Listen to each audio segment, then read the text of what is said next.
In 2017, 19-year-old Sarah Jacobson of Seattle was reading an art textbook when she came across a photo of a Chilkat robe, a robe that looked very similar to the one hanging on her parents' wall that they had purchased in 1994. From that moment on, she began to pressure her parents, Bruce and Gretchen Jacobson, to return it to the Northwest Coast people, to send it home where it belonged. And she was like, that's really weird. We own that. That can't be possible.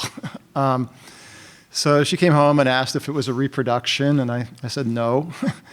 And so then I was on the wrong side of a Socratic dialogue with my daughter. She said, like, don't you know that we don't own that? And I was like, yeah. And don't you know that it belongs to somebody else? And I was like, yeah. And don't you know it's a really important part of their culture? Okay. And that you're harming their culture? And that you're part of the process now that's removed it from their culture? I was like, yeah, I knew the punchline was coming. So as you could tell, deference to elders may not be part of our culture quite as much as it is of yours, and that 19-year-olds can have a lot of wisdom. The Jacobsons could have sold the robe for thousands of dollars. Instead, they decided to donate it to the native nonprofit Sealaska Heritage because it operates robust art and culture programs and works to revitalize Northwest Coast art practices. And in September of that year, Eagle and Raven clans from across the region welcomed the robe home in an emotional ceremony. Today is a bright spot where we have generosity, kindness, strength, the unity. The generosity that you have expressed to us by giving it back, and it's emotional. It isn't really all that easy when something comes to us that we know that belongs to our people. It's so important to have this type of thing happen. This video shows the ceremony in its entirety, followed by the Jacobsons' response. Welcome, everyone. It is 1:31. We said we would get started at 1:30, and we're going to get started. First of all, we want to welcome you all to this wonderful ceremony, this welcoming home ceremony of one of our ancestors represented in this Chilkat robe. An ancestor who's been away from its homeland for over 120 years. So this is a great celebration for us. However, I do want to acknowledge that we have some of our clan representatives who may not be able to be here because we have a memorial service going on for one of our young ladies from the Ganakhtedi clan. And we also understand that we have lost someone from the Chilkat clan. So our hearts and our condolences go out to the Ganakhtedi and to the Chilkat. But this moment right now is for us to celebrate and to honor the return of one of our ancestors and our Nachain, or our Chilkat robe. And this was made possible by a very young lady who could not be here with us today. Sarah Jacobson convinced her parents, Bruce and Gretchen Jacobson, that this is something that should be returned to its homeland. So we acknowledge Gretchen, who is starting college today and not able to be with us. But we have this profound gratitude to this young woman who has a heart and a passion and has the knowledge about the significance of this Nachain to our people. We all feel an attachment to this Nachain, whether it be the Chilkat, the Haida, or the Tsimshian, whether it be the Raven clans, the Eagle clans. To us, it's all significant in that it is returning home, and we want to celebrate it. I also want to just outline for you that this is a voluntary return. The Jacobsons didn't have to return this blanket to us. They did not have to return it to us. They were not compelled by any federal law like NAGPRA to return it to us. They gave it to us out of their own free will. And we recognize that in the Western market, it is a very valuable piece of a cultural object. I hate to call it an art object because we know that to us it's atu. But we know that in the Western world, it's very, very valuable in terms of financial dollars. So we acknowledge that. And I want to acknowledge that they are returning it without, being compelled by the federal government. This is something, so it's significant. It really is significant. The other thing I want to say is that this is a new ceremony for us. And we've never had to have ceremonies where we're welcoming an ancestor that had been away from its homeland for over 100 years. So there are things that we're doing based on our traditional values and protocols, but sometimes we're still trying to figure out what is the right process, what is the right ceremony for doing this kind of a return. So we are going to be using our traditional ceremonies to guide us. But this is something new. You are witnessing a change in our culture. You are witnessing something that hasn't happened before, where people have brought something back to us, and we are celebrating this return. So to begin this, I would like to call on Bruce and Gretchen Jacobson if they would come up here and hold the robe, hold each end of the robe. And then I would like to call Joey Zuboff from the Deshi Tan.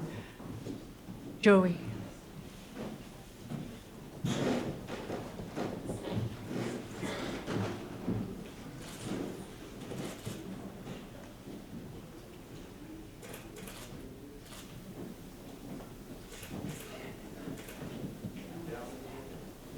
Jennifer, come here. Hey, Steve.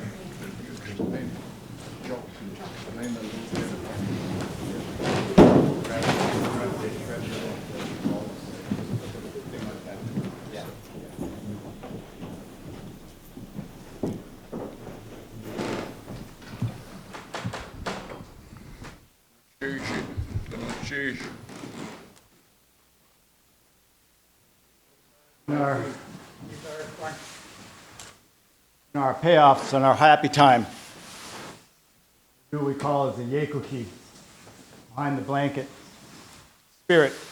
spirit songs that's sung.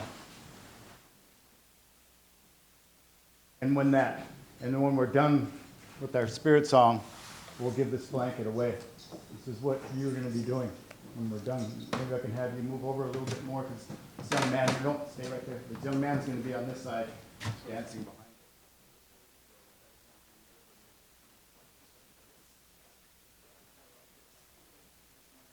One testing, one. Sheesh.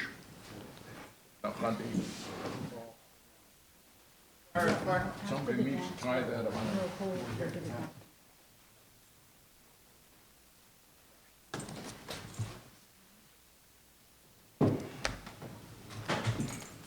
Brian is a coho of the Raven clan, and he's been asked in a way by his uncle, Joe Zuboff, to perform behind the blanket. And I think he already explained that. So Brian's name is Ace-Teen of the Luknuk-Adi clan.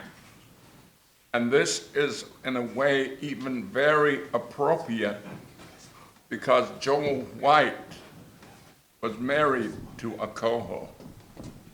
This is Mrs. Joe White's grandson that is going to dance behind this blanket. So it's not just by accident that this thing has happened, but I want you to know it was not orchestrated until just a few moments ago. So that's the power of the spirit of that object.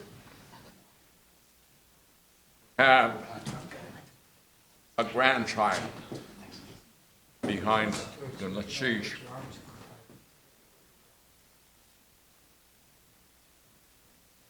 So we're going to attempt to breathe a little life into this. Let's move this way a little bit. Can I have you move? Won't you go this way? Come this way. Come this way. Come this way.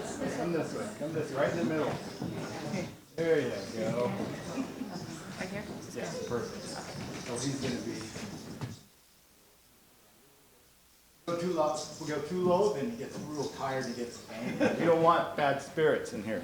So this is. We're going to attempt to breathe some life into this beautiful ta'u that our ancestors wore.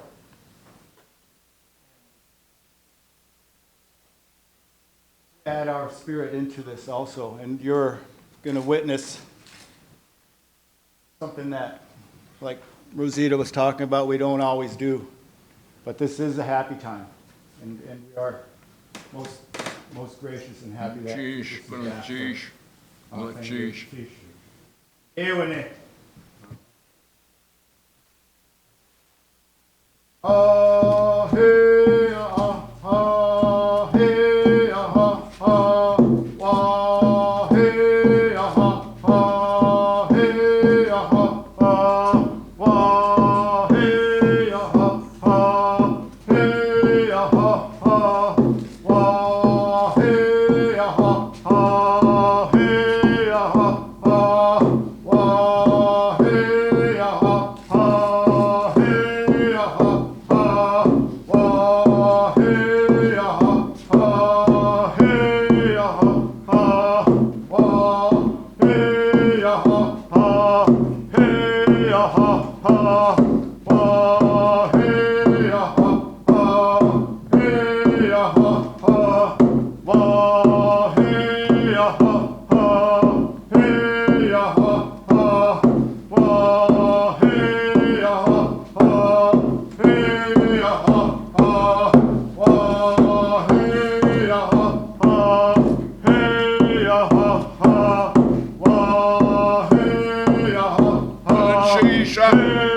Normally there's 13 sets to the spirit song, but we're only going to do one tonight. So we're going to keep the spirits high. Okay, good. Sheesh.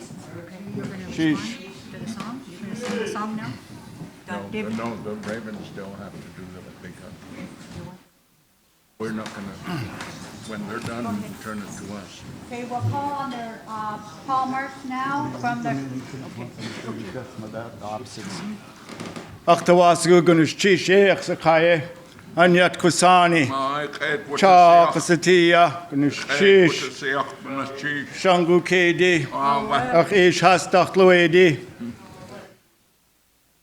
atlicho has te kwedi zu kanyan kagwantan akach has wushkitan. Ganesh, your presence always lifts my spirits when I come to these events. My father's people. Ganesh, ho, Ewe. Gee.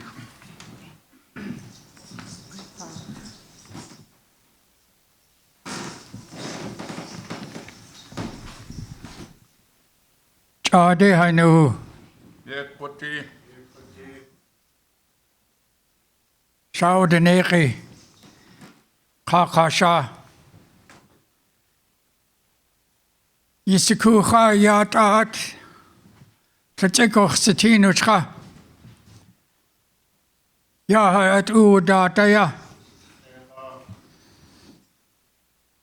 Hati a Sukakadi sitia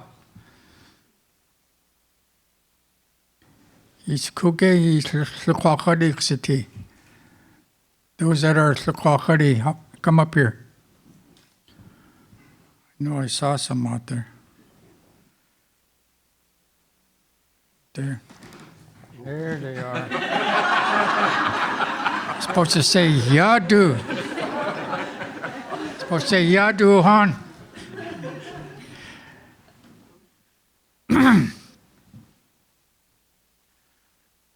Yeah, well, called. The first time I thought, got to the art, ya na can't go. Move over from it. That was to see ku adusak adik setiha.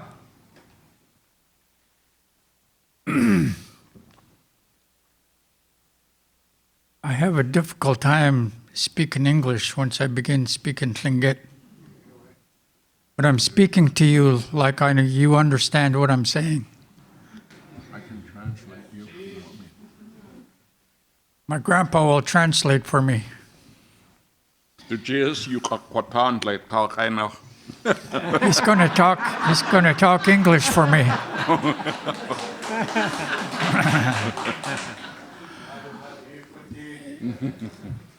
Chukokwasato. Ya, tsekwatxatiha ya haatu dat kaktusaatra. We're going to be speaking about something that is very, very sensitive, almost to the level of being holy. Yeweha in kauklinik nuchkaha shukokau. This is what those who have gone before us taught us. Shadaktu dite wasekika weku inha. Think very deeply about what you're going to say and speak to the people that are present. Achkawa da tukwatan chaukahe. And I have given this a lot of thought. I've given it a lot of time. Jasaktuasgu wasa achtundetanix satia dat yad no geen datra. I want you to hear what the thoughts that I have about this Chilkat robe. So achtuasgu dakan yech asatia kawasa achta tu ditana datra. I also want the other ravens who have given thought about this particular activity that's taking place. To hatkucho deshitan. Joe Zuboff. Come, Deshitan, people from the Beaver. To Kiksadi. Andy Abona. Kicks Adi, the Andy Abona. Any Kicks Adi here? Come. Look Nakadi. Those of the Koho clan, come. Ducktain Tan. Those that are of the Duckdane Ton, Snail House, please come forward. Ron Williams.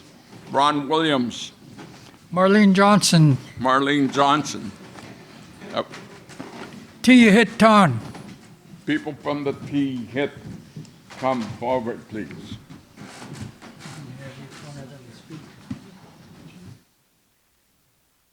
Just introduction away yecha yecha. Just Yucatan introduction,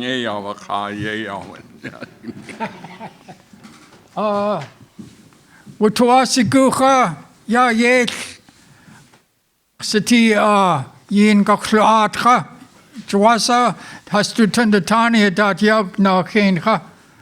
Yes, we want to give an opportunity to those who are of the Raven clan who are up here to be able to speak how they feel about this artifact. Deshitan, Deshitan Jozuba, Hatko.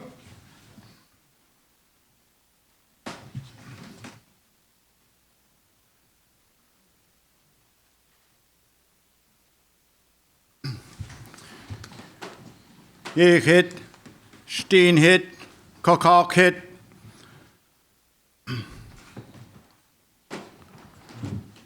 Deshu hit.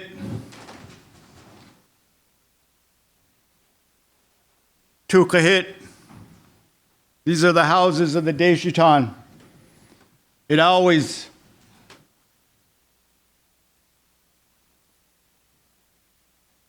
gives our heart an extra beat when we see our ancestors at U. It also reminds us of how we were supposed to be. Respect, love, understanding.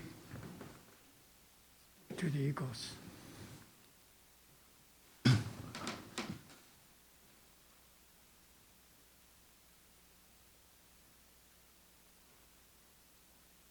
My father's people. When I think of respect, I look through the room and I see my father's people.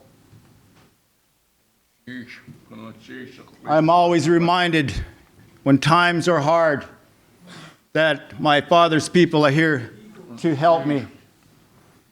This is the Shungu KD. I look at my grandmother on the killer whale side. Keet Gushi hit. The Wushkitan, I look at my uncle's people. The Bears. I look through the room and whenever I come into a crowd, those are the ones that I look for. My father's people, and I'm reminded that I am not alone. There was a time when Raven was feeling bad and he threw himself into the water. Bull kelp kept him afloat. It was the killer whales that helped him to shore. As Raven sat on the shore, he sat on a rock and he looked around and he saw the bears. The sharks that were there that helped also. The eagles pushed Raven, and that was when Raven realized he was not alone.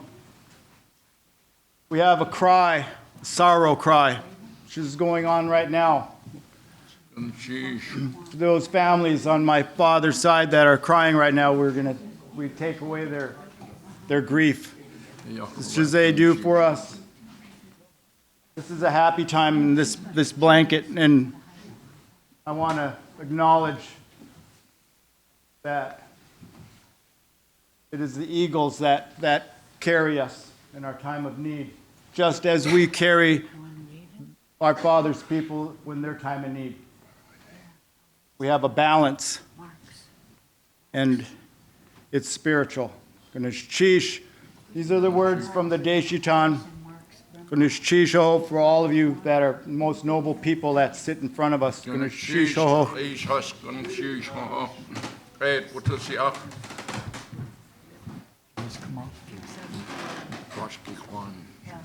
Kiksadi. Kiksadi.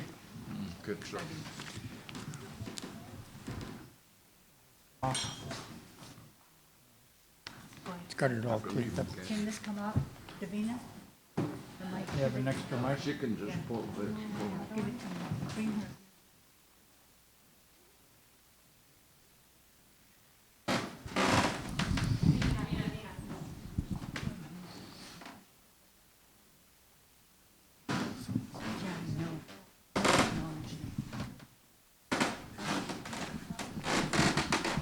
Juan, fix steady. Juan. Jeez. My words are directed to the Eagles that are here today. I want to share with you that my heart is filled with joy, with recognition in witnessing this ceremony today. As they said to us, remember that you witnessed this because it doesn't happen that frequently. I am pleased that I was able to be here today and participate in this ceremony. I wish to extend to the Eagles my congratulations, my feelings of joy for you and sharing in the witnessing of this most awesome ceremony. It is good that we share with each other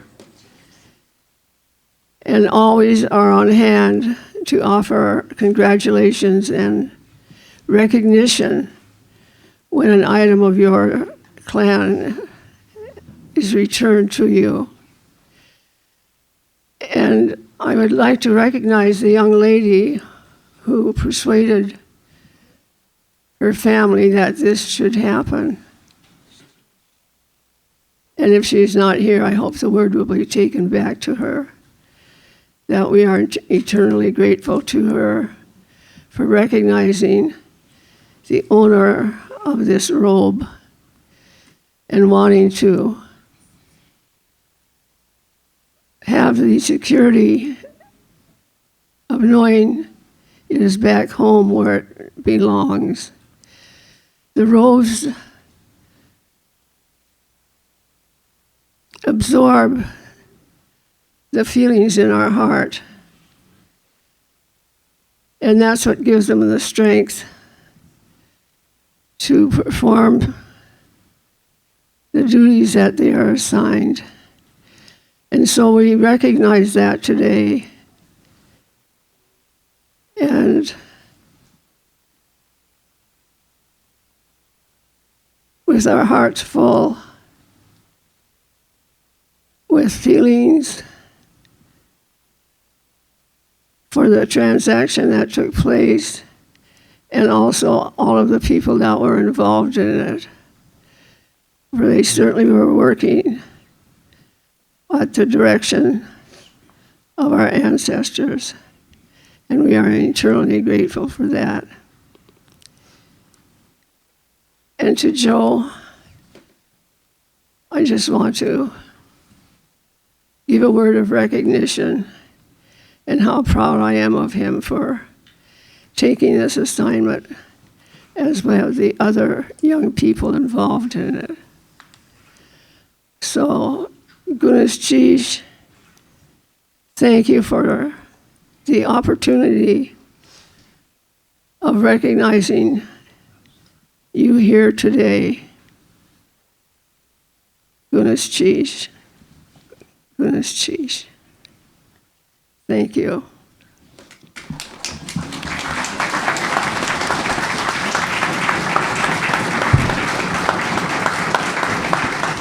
Gunas Chish.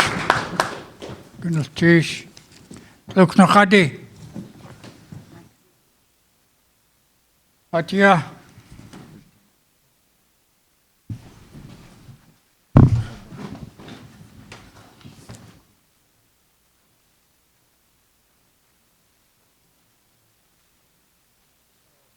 Khadi, stand forward. You know who you are. Chish, Achis has Sangakedi, Kla Fika has Sangakedi, Kla Isk has Chikanedi, Whiskey Ton, Takwedi, Yanyedi, Akdakanuku, Kagwantan. Chief, thank you for allowing us to be here and experience this with you all. Goodness, Chief. You're welcome. Cheers. And my feeling for this coming home is like my grandma, seeing my grandma, my uncles. They're coming home and me being able to dance for them. The joy that I had dancing for you folks. It was like them being there with me. Goodness, Chief.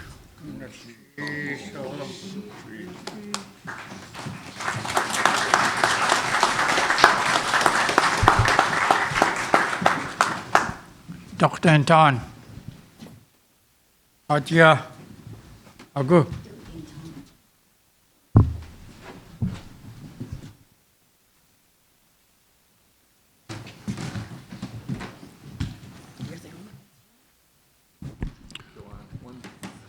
We want to speak to our in-laws who were identified earlier eloquently. But before I do, I want to apologize for our main speaker, Ken Grant, who could not be here because of health. I know if he were here, you would have loved him like we do. He's a fantastic speaker. The Ducktainton people originated at Lituya Bay, which is on the ocean side of Mount Fairweather. Mount Fairweather being the tallest coastal mountain on the west coast. On the inside of Glacier Bay were 3 Eagle clans: Kagwanton, Wiskiton, and Chukanadi. We found out that the John Hopkins Glacier is only 18 miles from Lituya Bay. For just a little loving, all those Eagle clans used to hike to Lituya Bay.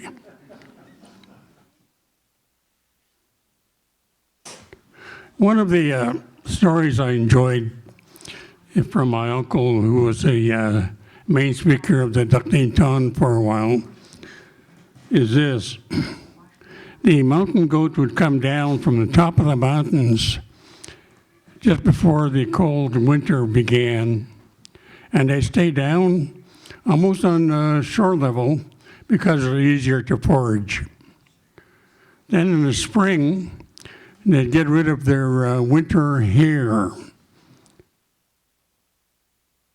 by rubbing on shrubs, trees, and so forth. And the Glacier Bay people then would gather all this hair, bag it up, and take it up to Tlakwan for trading. And their favorite was Chathkook. And David can explain that. So part of this the blanket here may have some Glacier Bay mountain goat hair in it. And we feel good about that, because there were quite a few Chilkat blankets that were made that left us. And it's just fantastic that we would get one back, because, you know, that's us. The Chilkat blankets really identify us more than anything else that I know of. So we really appreciate your returning this. It's just fantastic.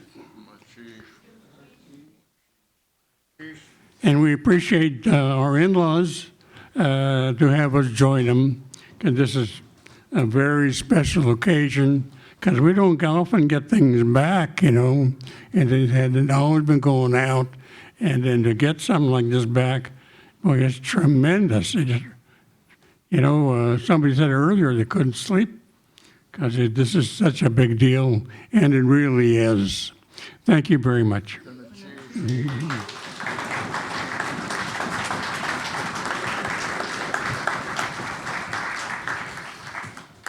Gunalchish, Shakun, Dachtentan, Chlil Kohas. So, Achtuasigu, Kwasaka, Yachte Hittan, Kashk Ikwan, Ganachadi, Ganachtedi. Yeah, you did the way. Tihitan, Atya.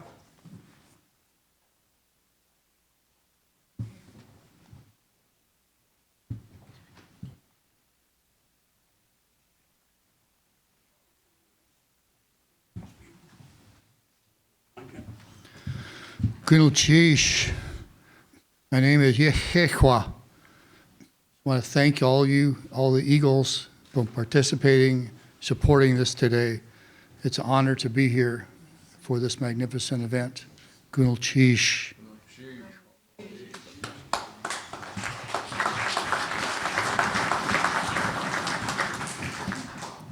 Kashkikwan. Yitkohaka. Chadikanu. Wasak Kwasa. Ach. Kik. Ach. Ach, Seichochaya. As you can see, I'm still excited. She's my daughter-in-law.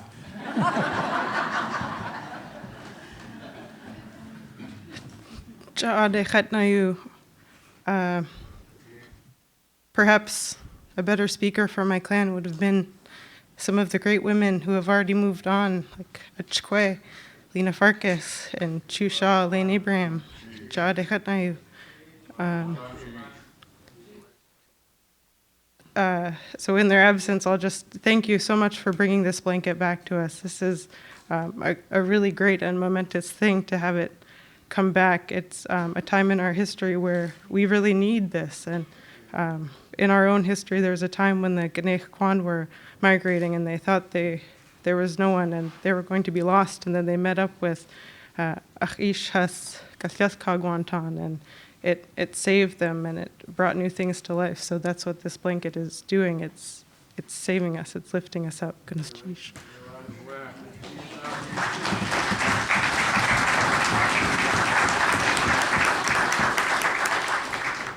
One of our elders that sits on the committee is Kachadi. So I'd like to speak or mention that clan. I don't know if there's a Kachadi in the audience.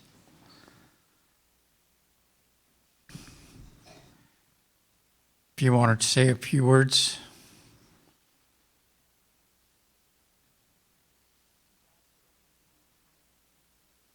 Oh, she's got 2 roles. Choose one.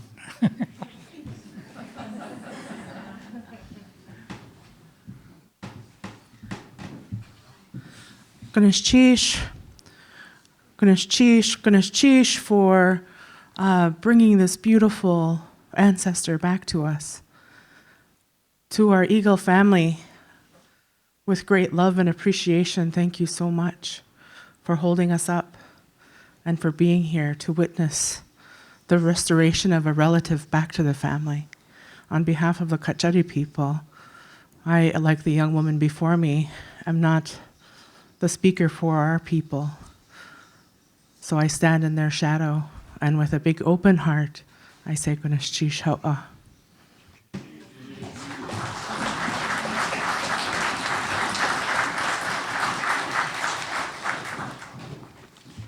Titani Koha.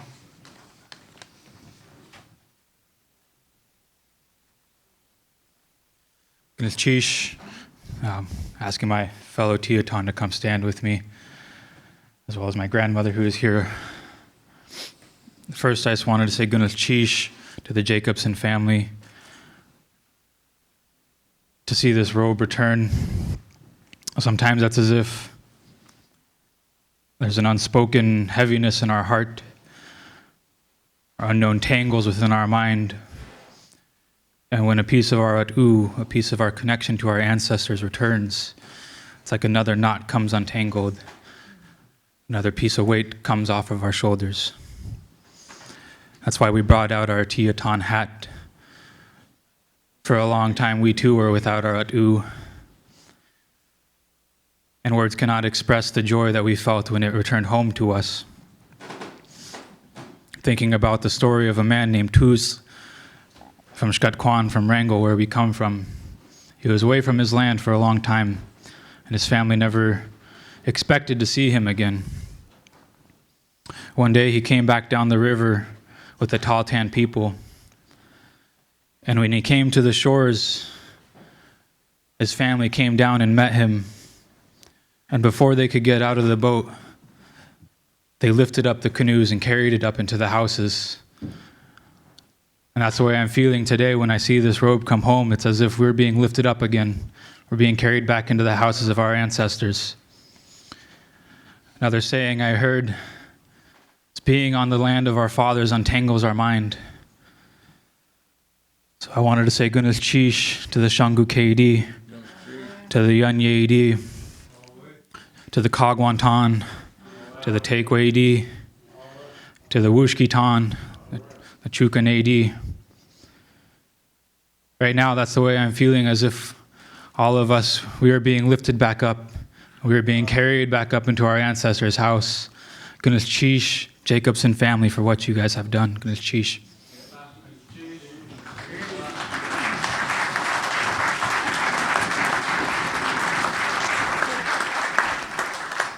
Sukakadi.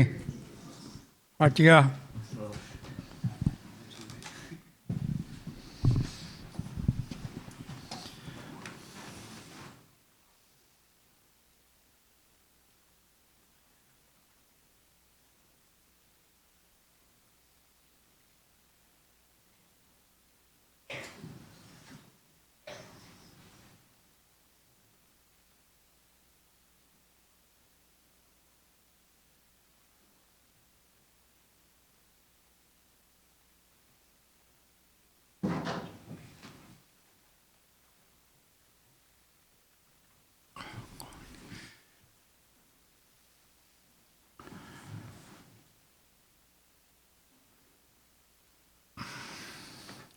Tuchwanukha.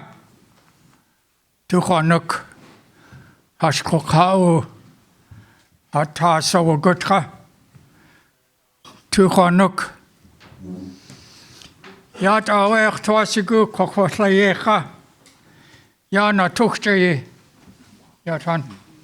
Yatan. I'll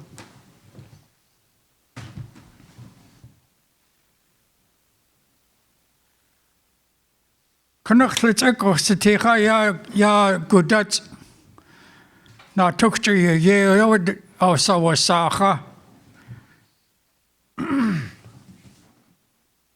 Nikden wushadika wututleyech nuchia na tukchicha.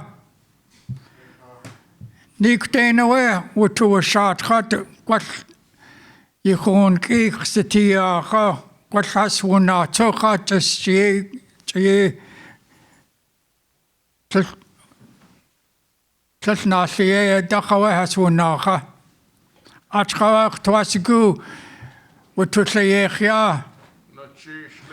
No, Tokchi good Dutch. Echt good Dutch Satin ha. Took in Kokonika. Lecha yanach wanach sach twasigu kwatliech ya natuchchicha.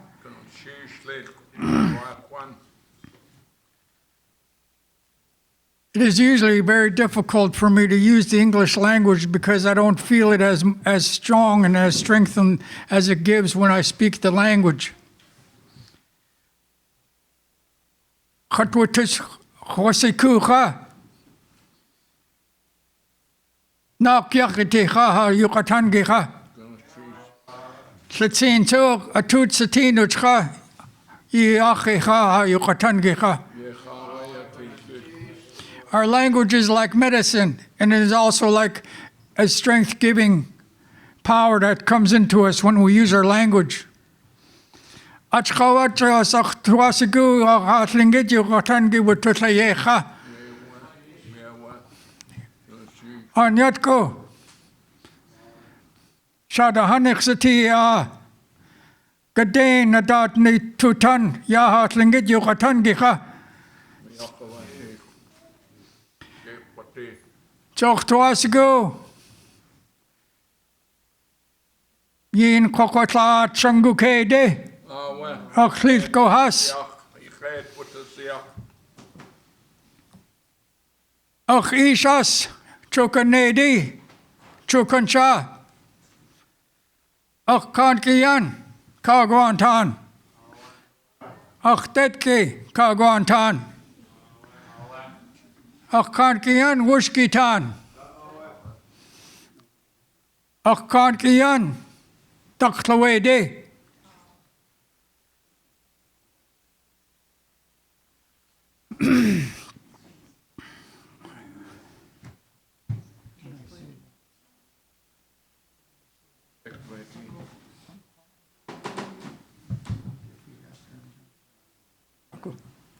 I'm going to ask my son to help me. Akhi de she.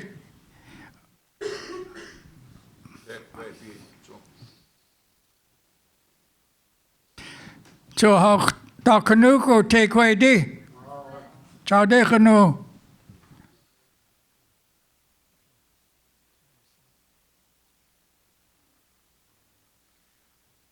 Ha dikanaka kwane.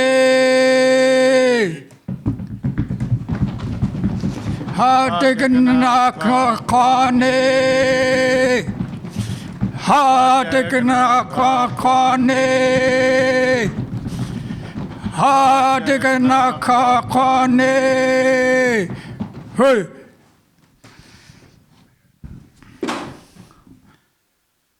This is for healing. For those who are not feeling well, and this is for strength, for those who are not feeling strength. This tunic came from a shaman who was seeking the power because he was wanting to be a shaman. And shamans were like a prophet. They didn't do anything that was evil. They did things and they could predict things that were happening. And they knew when trouble was coming. And so when he prepared the first time, he didn't go through the ritual that needed to be done. And so when he came back, they looked at him. He got a little bit of power, but he don't look like he has a lot. And for sure, he didn't have that power. So this time, the second time he went out, he fasted for 8 days. And he was at 4 Mile, up there in Haines. Yandastakya is what it's called.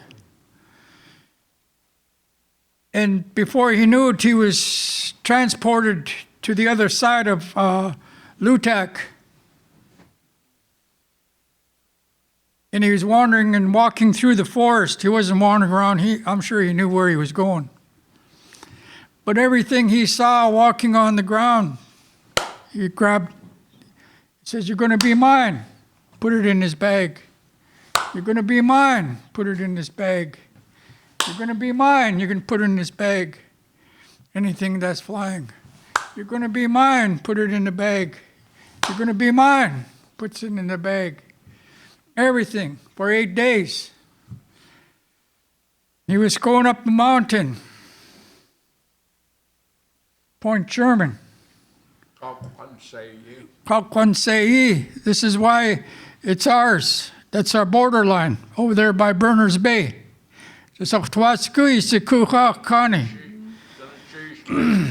When he was going up,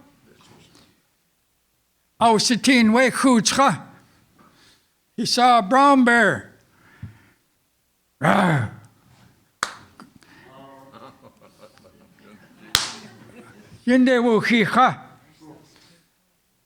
He fell, lost consciousness. And he came to again. And he looked in the distance, there was somebody built a fire and men were standing around it. And so he started walking towards her. By the time he got there, they were gone.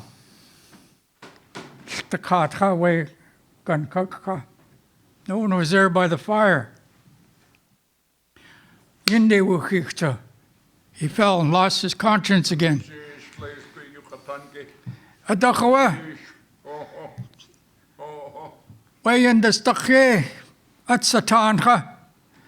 He was laying right there by Yandastakya, 4 Mile.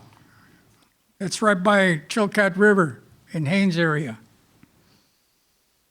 The katat, the kinat, adat yandakincha. There were seagulls, eagles, ravens, whatever, all kinds of birds just flying around him. The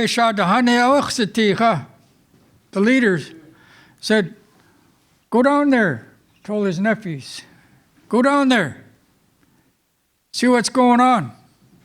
They went down. Did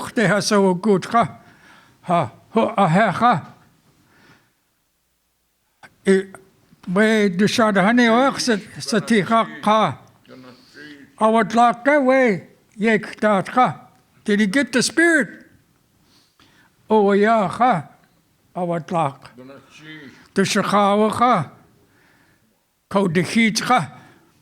His hair was all intertwined.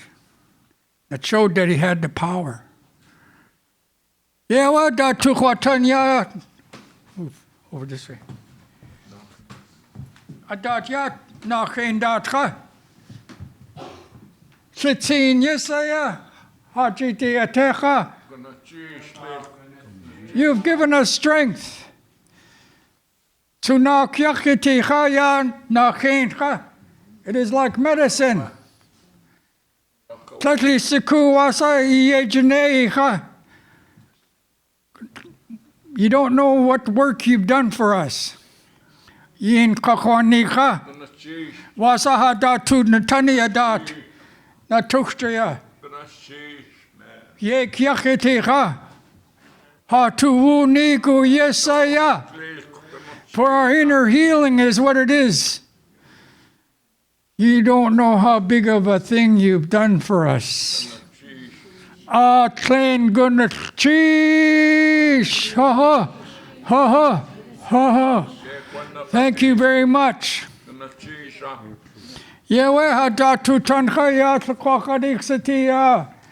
Please stand forward again. These are all Tlaquaquadi, Sakai people from Tlaquaq. There's another long story, but I won't tell you that one.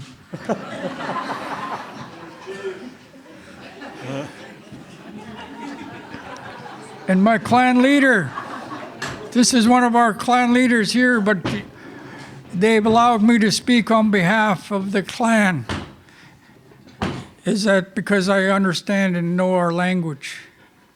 And some of us, it's now we don't know, but I'm thankful that the three have given me this strength and given me the freedom to be able to speak. And I would like to have him close because he is my clan leader. Speak to the eagles.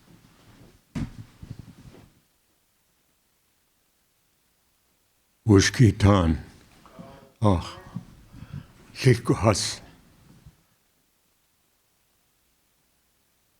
Kagwantan.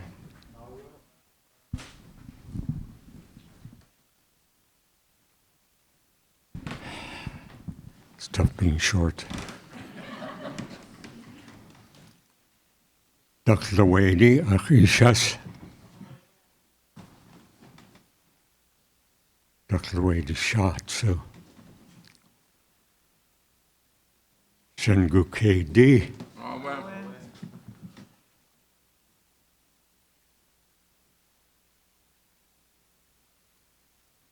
I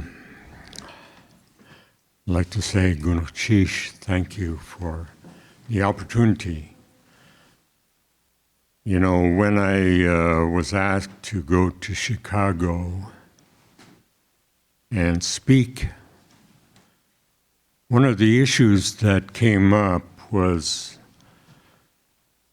there were a lot of items that were in the top drawer showcases in the back room. And I wanted to thank the people that got me there, which was the Field Museum. But also at the same time, I mentioned that my thoughts on the matter was appreciation, but also at the same time, a little bit of grief. Because there were items that were used for ceremonial purposes that a lot of the people around Alaska didn't get a chance to see any of those items, especially our up-and-coming generation. And so I kind of felt like this being brought back is kind of one of those ancient treasures that we don't know who made the robe. And it's brought back, and we are overwhelmed to say, Gunuchish ho. Thank you very much. It's one of those things where there are often times that have been people that have come to try to take some of our uu, and they sell it. Some have been taken, haven't been brought back, have been part of the collection that those individuals have kept. This is the generosity that you have expressed to us by giving it back. And it's emotional. It isn't really all that easy when something comes to us that we know that belongs to our people. It's so important to have this type of thing happen. And you don't know how much this costs. It costs so much. And it's like, it took time for those individuals to go ahead and do the little work that they do. My wife has started this kind of thing, and it takes time. I mean, when it's my time to cook, I know it's my job. It's her working on a Chilkat robe right now. And so I can appreciate very much what has been extended towards us. And we say us because we are all family. We all understand what it is to be close-knit. We understand what it is to be relatives.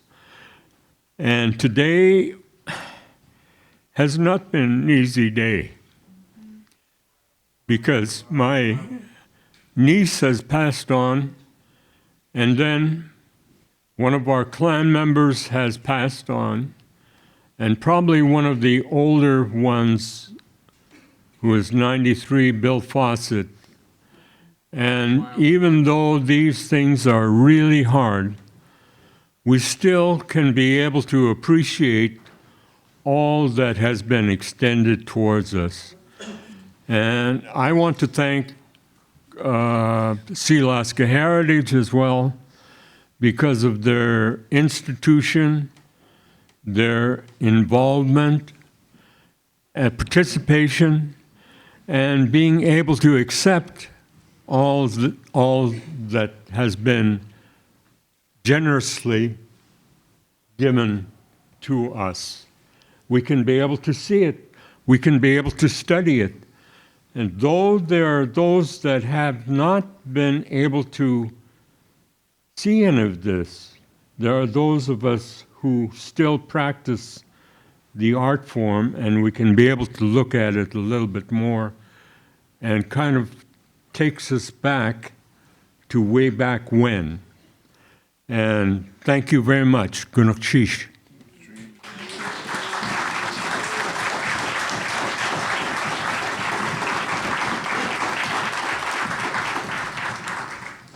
Just to let you know, when we were stamping our feet, we were stamping out any negativity that may be among us, and also any sickness that may be here, so that we smooth the road for our grandpa, Shungu KD, and our Sunny Hus, Tekwedi. So,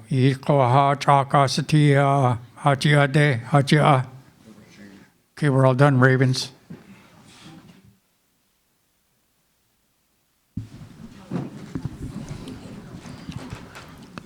The time has come for us Eagles to respond. I'm going to call all the Eagles up here.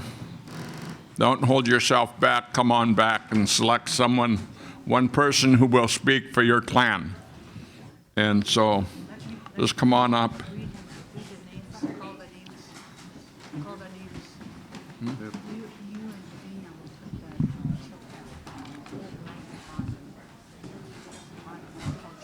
No, it's not our job to call their name. We can't call the names. We call the Raven names. Okay. Okay.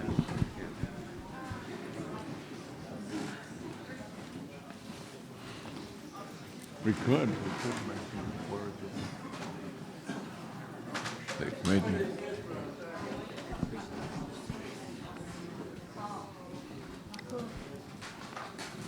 Hot yeah. Hot yeah.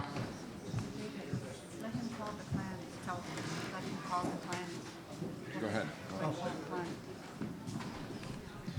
For the Eagle clans, we'll call Chukanadi, Takloedi, Kagwantan, Tekwedi, Wushkitan, Yanyedi.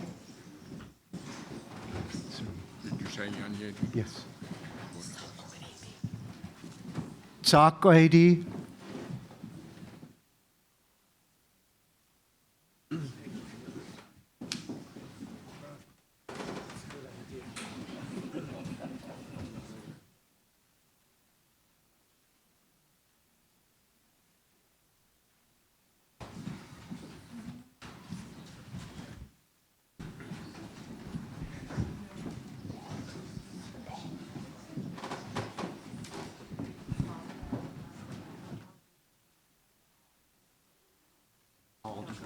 No, let it go. Go ahead. You can call your Kagwantan people. Yeah.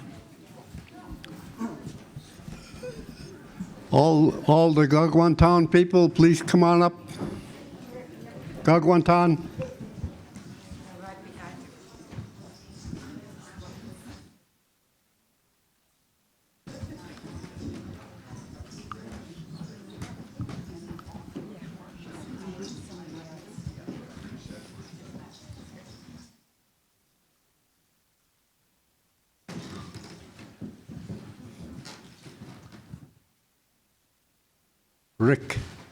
Rick, you're killer whale, aren't you? Well, come on. Stand with you. Jeez.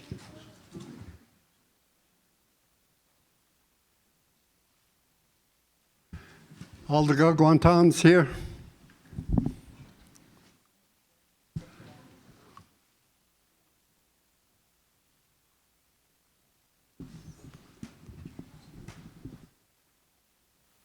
What a day.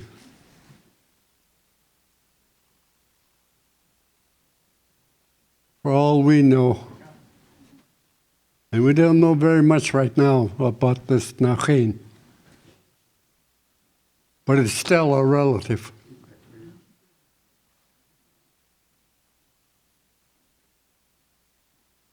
We went through this with an eagle hat about 10 years ago in Hoona. It was George Grant's hat that disappeared 50 plus years.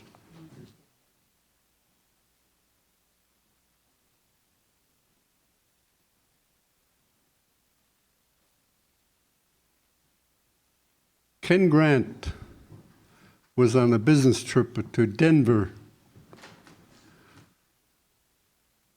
When he was finished with his business meeting, something kept in his mind. There was someone go to the museum.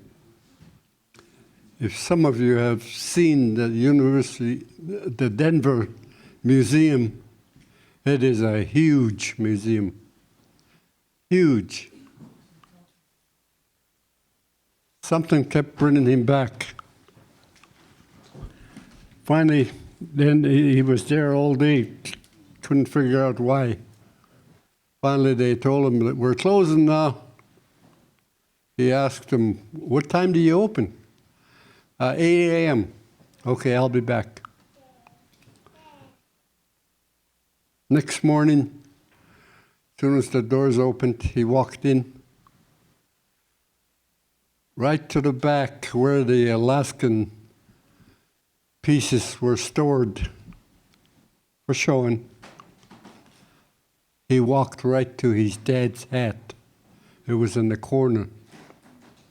And this is a huge museum.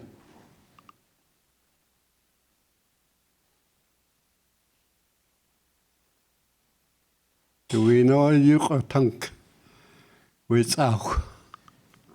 The hat was talking to him. All of our pieces and our, I hate calling it artifact, and they're not really artifacts. They are personal and related to us. They all have spirits. So does this one. When we had the ceremony for it in Hoona, HIA, Hoona Indian Association, was going to be running it. My brother Frank, he was raised to be a leader. From the time he was a little guy to the time that he left for high school. At the time we all went to boarding schools. In doing my own research, he's the last one that was raised like that to be a leader in all of Alaska. He saw how they were handling it. He stopped it. He took over the ceremony.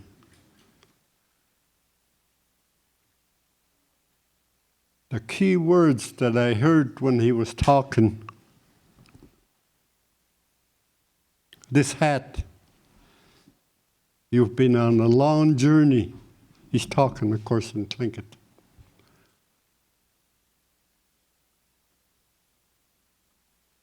I've taken over his position, and I always tell everybody, and I believe it, I make a poor substitute in comparison to Tawiat was his name. Very fluent in Chilkat language.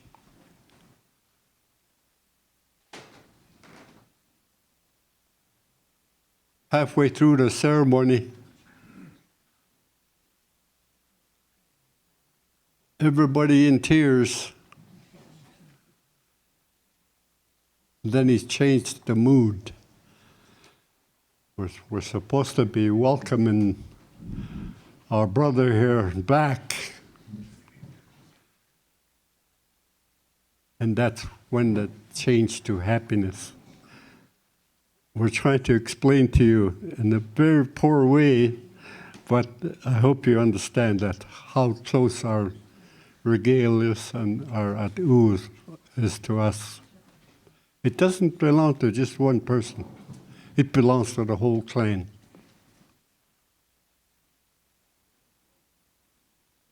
Achia Paul Gusawa, Paul Marx, Kun Chishi Yukatangi.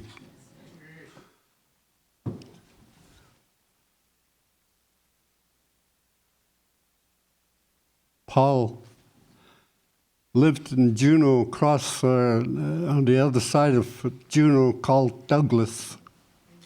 But he's from Huna. He's from Huna.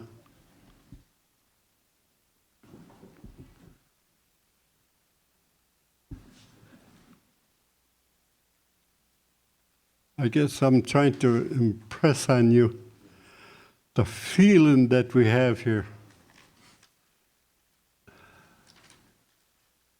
If we were jumping around, you would really see it. But we're just leading right up to that right now.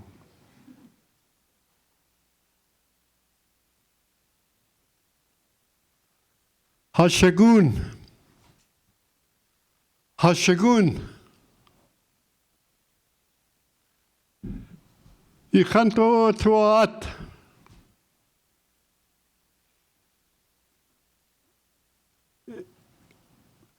We're here,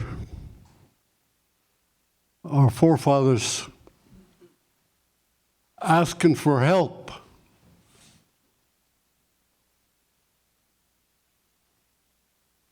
One of our relatives showed up after 100+ years. We still have no idea who the host or home clan it belongs to. So we're all here holding it up until that happens.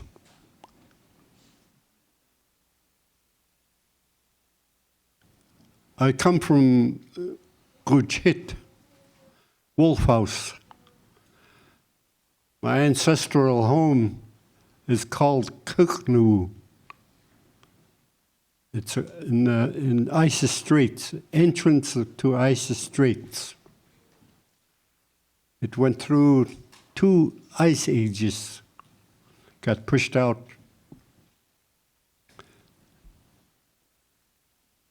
It's a Gagwantan fort.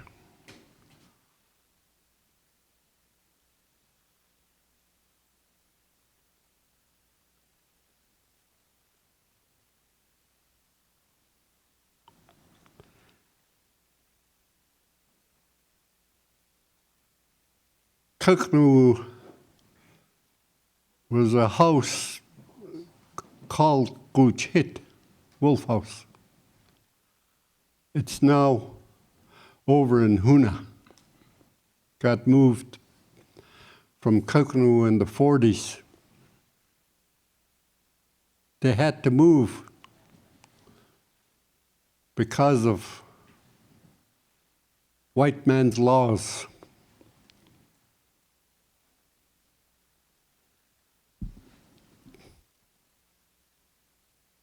There was a school there, and there's certain laws that dictates how long it can stay open. After a while, there was not enough of my ancestors left there. They had to shut it down. That's how the house, literally the house, moved from Kuknu to Huna.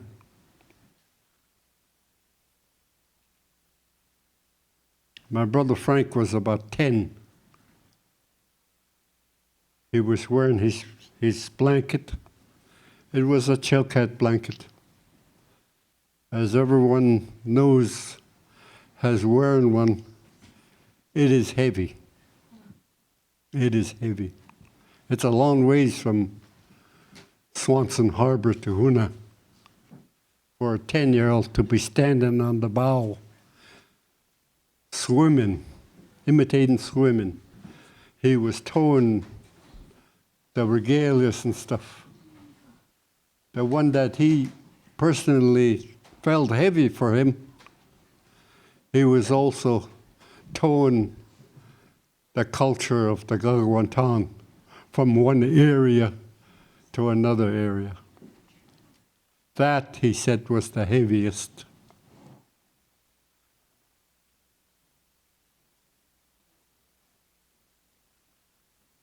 Our house leaders, last one in Kuknu, his name was Charlie Moses Tawyat. When they reorganized, if they can call it that house in Hoona, the first leader was a person by the name of Willie Ross. The next was George Dalton Sr., Stuaka. Then Jimmy Martin, Yaquan. Edward James, Robert Grant Sr., because the Marvins helped bring the artifacts from one area to another. They had an unwritten agreement between two houses. There's a box house and a wolf house. Frank was still too young, and they didn't have a head spokesman. A lot of people always say chief. We don't have that system here. We have a head spokesman. The other one was Harry Marvin. Now, yeah. Then Frank, after being gone for quite a while, came back home. He was a policeman. He was a chief of police in 3 villages. His name became Tawyat.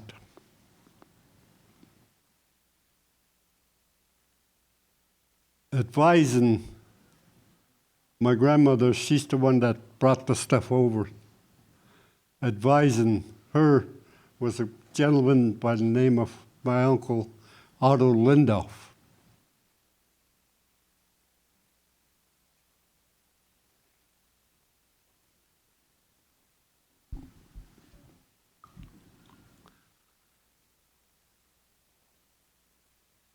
Earlier, I was asking help from my ancestors.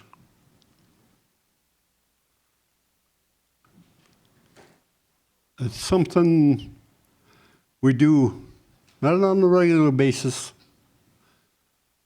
but when a special occasion calls for, it comes out.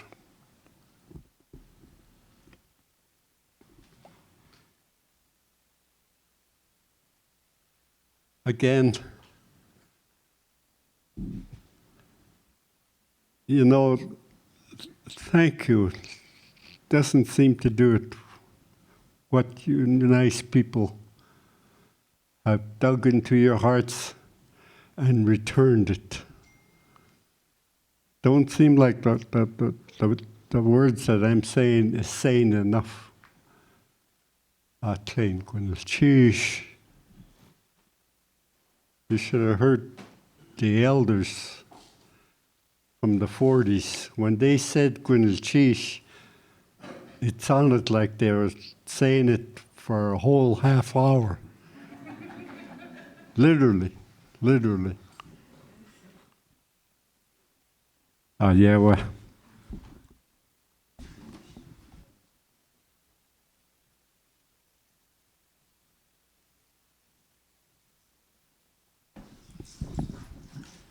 Khatsuch Tawasigu, in Achtatani, Achishas Lukwakadi, Luknakadi Achlil Kohas, Akhanian Kinech Kwan, Achlil Kohas Tsutaktentan, Achlil Kushanawe, Kanach Tedi Wushai, Natshaya, Achlil Kohas Joy Satia Tsu Kanach Tedi, Ziarkwe Dayuk Ailti Atyade, Yanachen. Uhans tsu tuk aya tu anuk ya na ken hanakwu dia kun tauk sawe shu khichte ha khut we wud ha khut wunak hanakwu khut. I too would like to speak to you, my father's people, Lukwakhadi, my grandparents, Luknakhadi, my in-laws, Kinech Kwan, my grandparents, Kanach Tedi. So Achish Kelt Kihas Tietan Kiksadi Stikat Yel Kiksati Acha Ziakwe Dayuk Iltiat Yade. A while ago you spoke to us about this Nachain that was taken, how many years it was taken away from us. John Kwa Dayutu Tank, and even though I'm thinking about it right now, as if one of our grandparents has come and turned the corner, who has been gone from us for so many years, and we see him and how good we feel to see them again, our grandparents. Yewa hada tuati ya nachain, joya hatlit kwas yau dichunia. It is as if our grandparents' very faces have come out when we bring these things out. Yewa hada tuati. This is the way we feel about our at'u. Slisati ataya yahad uwu siti. This is the way our at'u is. They are masterless items. We are caretakers. Gunachisha kinde hai lishat achishas tsuachkanian achlit kohas iyukatangi. With your words, you have lifted us up. Again, my grandparents, my father's people, my in-laws. Stikat yuhancha titukine, joyak ayaw jak hada tuati. We speak, our words just move aimlessly about without our at'u. Achaya tlach yage ataya. This is why hajit awa achya nachain. That is why it is such a big thing that you have done for us, giving us back this nachain. We're going to walk straight again with our at'u, because our grandparents told us that they have paved the road away for us, and as if they come to help us again. That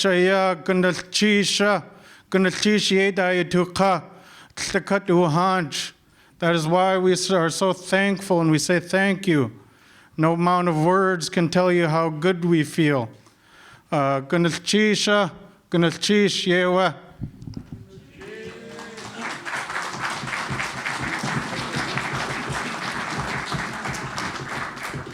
The Kagwantan are done. We'll have the Dekwedi come up.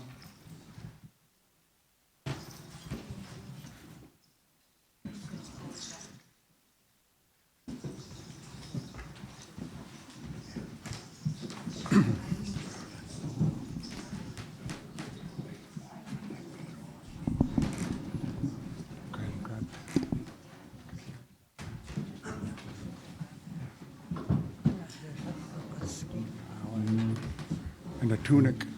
And the tunic too. The tunic too. The tunic also.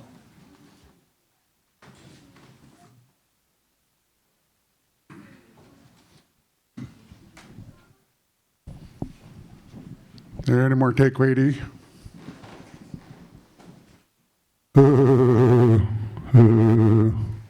Wait, Yanagia, Kuni, Aklikohas.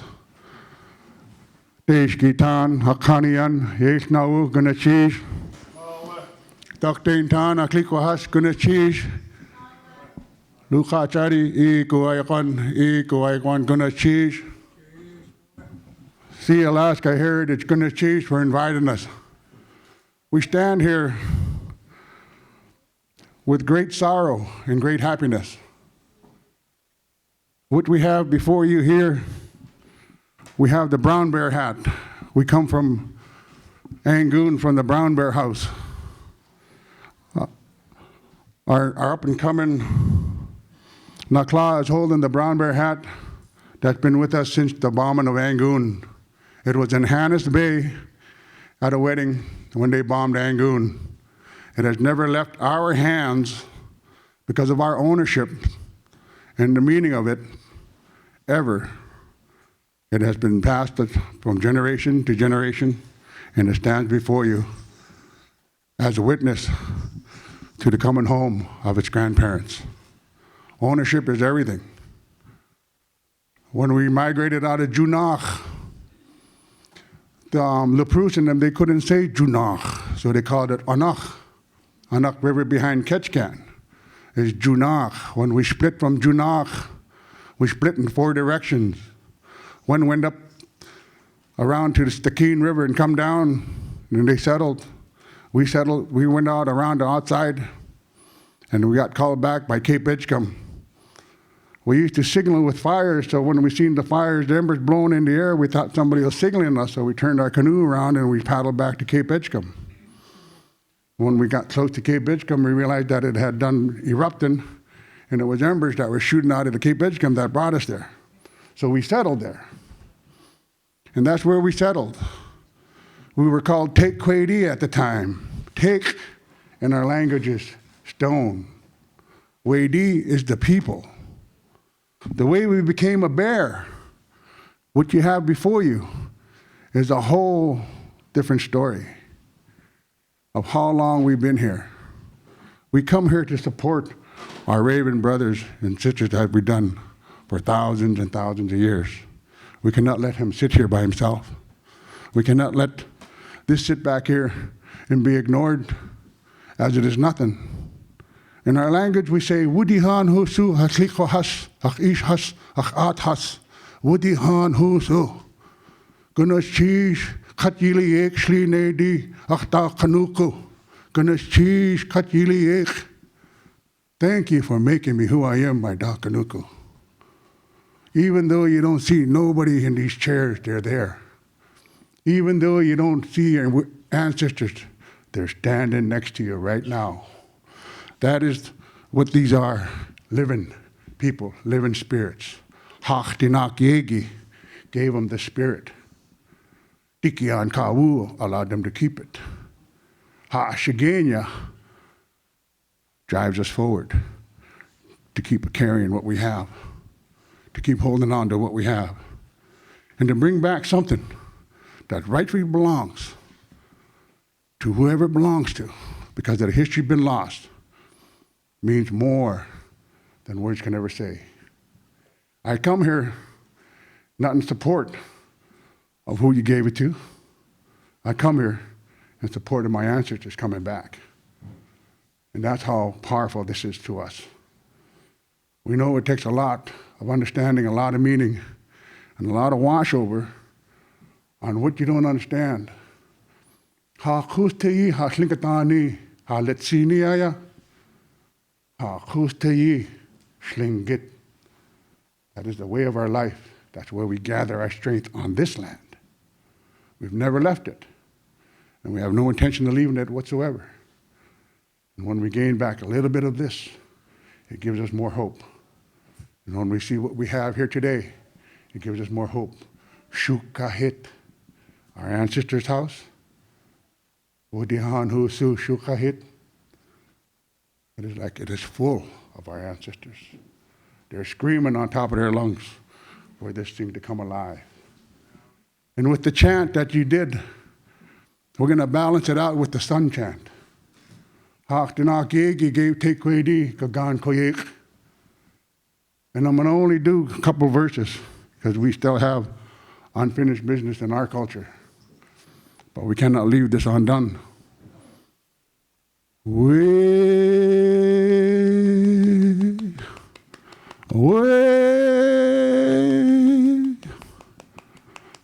No Nakhnu hu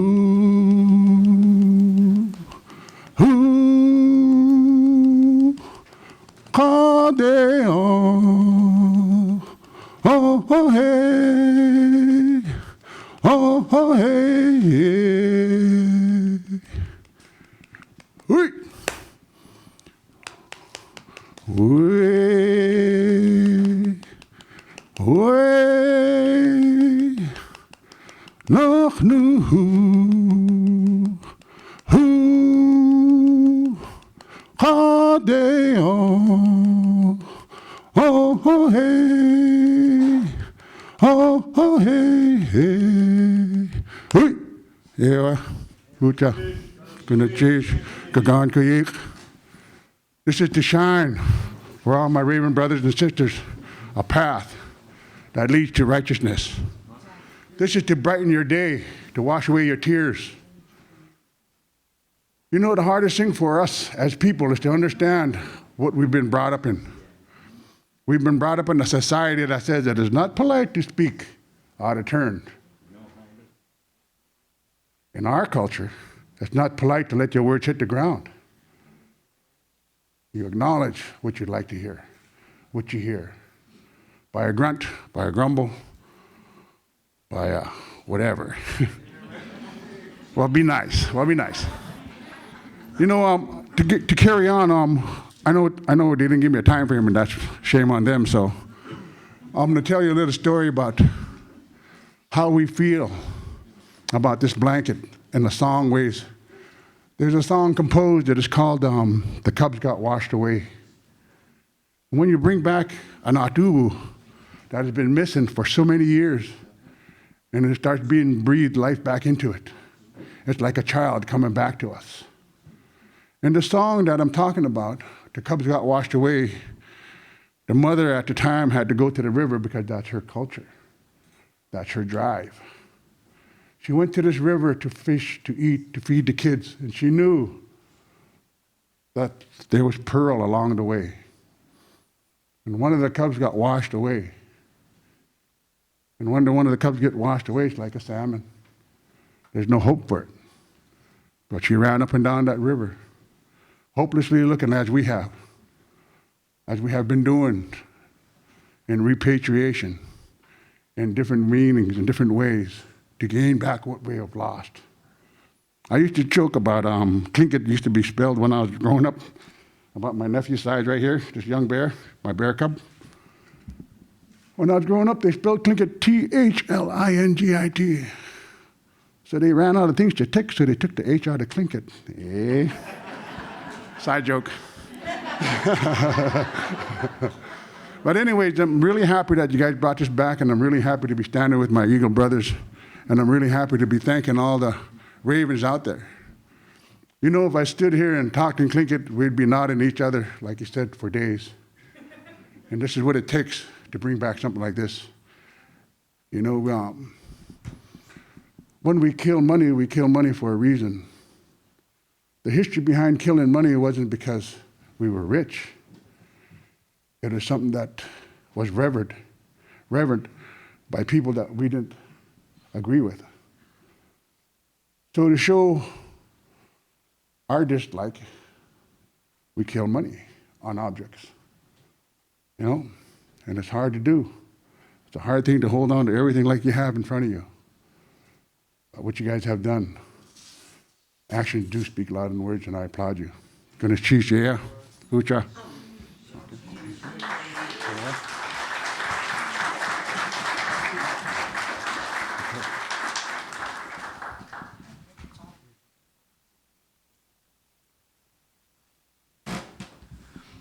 Next, we will call Tsakwedi.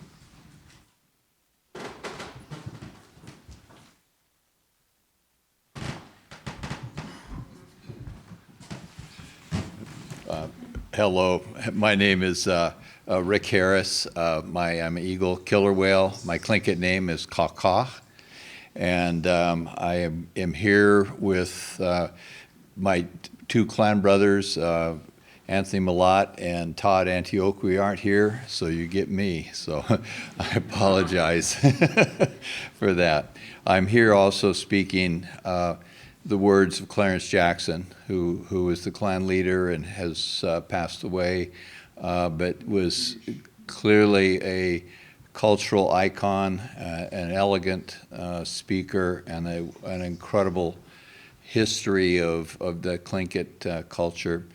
And in his words, he would thank Bruce and Gretchen very much for what you've done here. And he would very eloquently, as many of these other speakers have done, as to describe how an incredible gift this is. And so everyone, we thank you. So for my Klan brothers who aren't here, I say Gunish Tish to everyone. Thank you.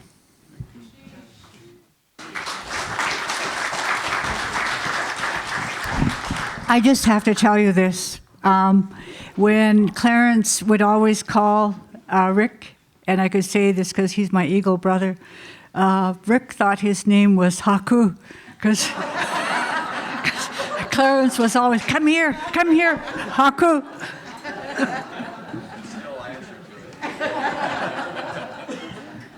Next will be the Daklawedi Haku.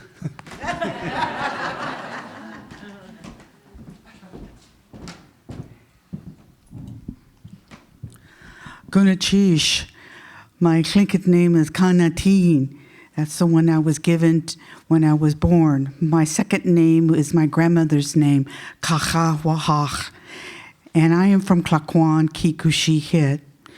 And I'm representing the Daklawedi clan. Edwell John right now is with the other family on the services for my dear cousin's daughter. But I'm here representing the Daklawedi. And to Bruce and Gretchen, thank you so much for breeding this precious, precious item. When I was witnessing the spirit to be put back into our ancestor here, I got goosebumps and I was feeling my own ancestors here.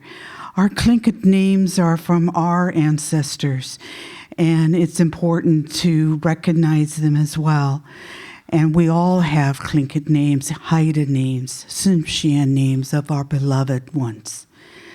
When we're in ceremony, in potlatching and everything, we're not ourselves. We are our ancestors. So it gives me great honor to be here to witness. And I want to thank my dear Raven family out there. We're so all interrelated. I could talk all night who I'm related to each one of you. But I would like to thank the Deshitan for your song and helping the dancer.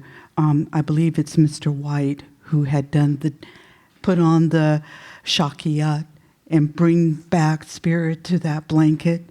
That is so meaningful for all of us. Would like to, and I believe he's Koho, and I'd like to thank my Koho family, who are very dear to us here among the Daklawedi, as well as myself. My Sakai, my grandfather's people, thank you so much for your kind words and speaking in our language. It just makes me feel that my grandfather's here talking to all of us. And I appreciate, of course, David interpreting us because I don't know the language. And I really appreciate that support. Nathan Jackson, thank you so much for your words. They're always uplifting. And then Ron Williams, the Dakdeg Tong, thank you for speaking in behalf on Kenny Grant. Would you please extend our prayers and hope that Kenny would get well soon? The Kitsati, it warmed my heart to see Ethel Lund here, to be here to speak so eloquently and such a gracious lady that her words too were heard. The Ganachdeti, my father's people, thank you for your words and supporting your clan as well. And then There's other ravens. If I missed you, I apologize. But I heard your words too. So guna chish. You see the bear hat and the tunic. I just want to let the ravens know that the killer whale hat is there too. Even though you don't see it, but in spirit it is there. It is there to uplift the ravens so that you would feel that we're here together. As you all know, we're always together. And it lists the spirit of our hat, also lists the spirit of this magnificent blanket that was brought home. And when I go home, I live here in Juneau. When I go home in Claquan or Haines, all my relatives that we see, they will tell me, "Welcome home." And even though I was born and raised in Bellevue, as my husband will call me, a yuppie Indian, even though I was born and raised there most of my life in the Bellevue area, Claquan is home. It's always been home.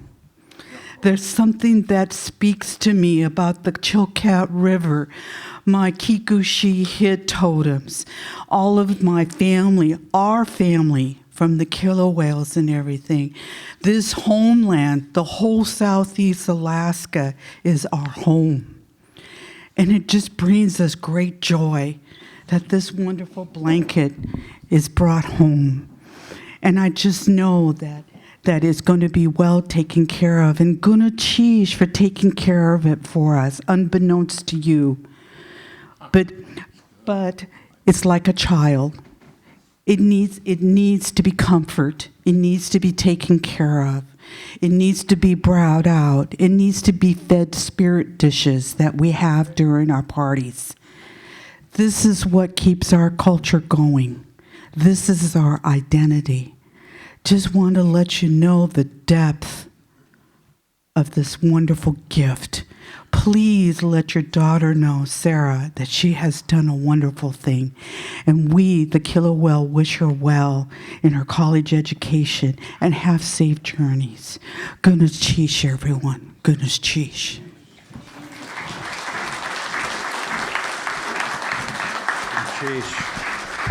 Wishkitan. Cheesh. Wishkitan hago.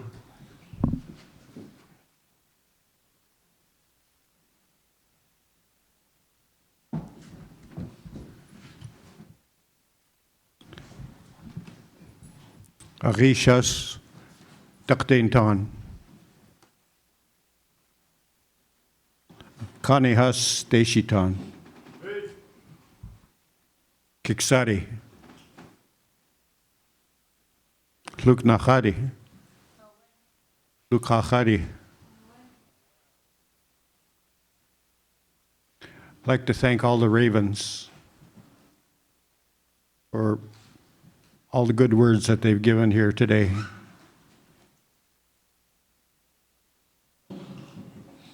They've lifted us. They give us strength. They give us relief. We need to hold each other up, and we've always done that. I have Jadechat knew if I didn't mention any other ravens that were up here, it's not my intent. So gonna cheese to cut Yilna city gonna cheese Yucatan Gejis Kiksari Jadechat no Tetli Sais Khasiku.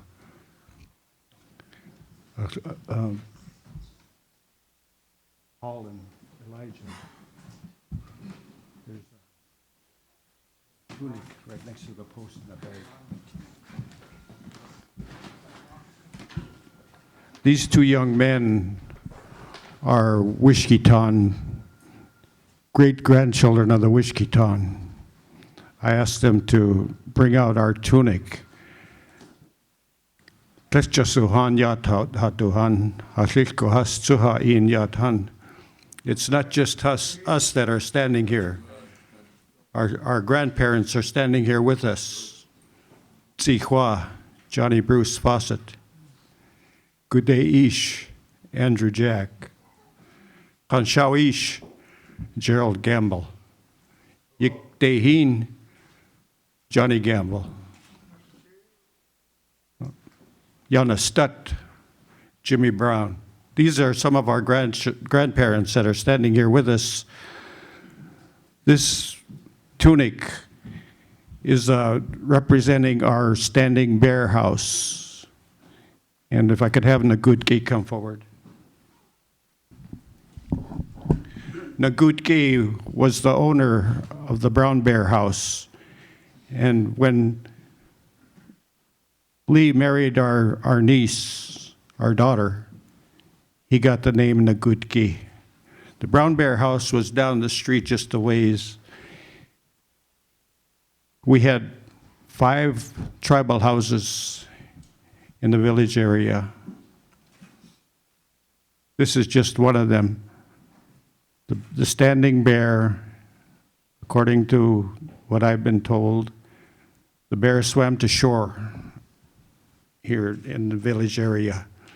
And when he stood up, he had kelp hanging from his shoulders. The kelp isn't represented in this, but this is the standing bear.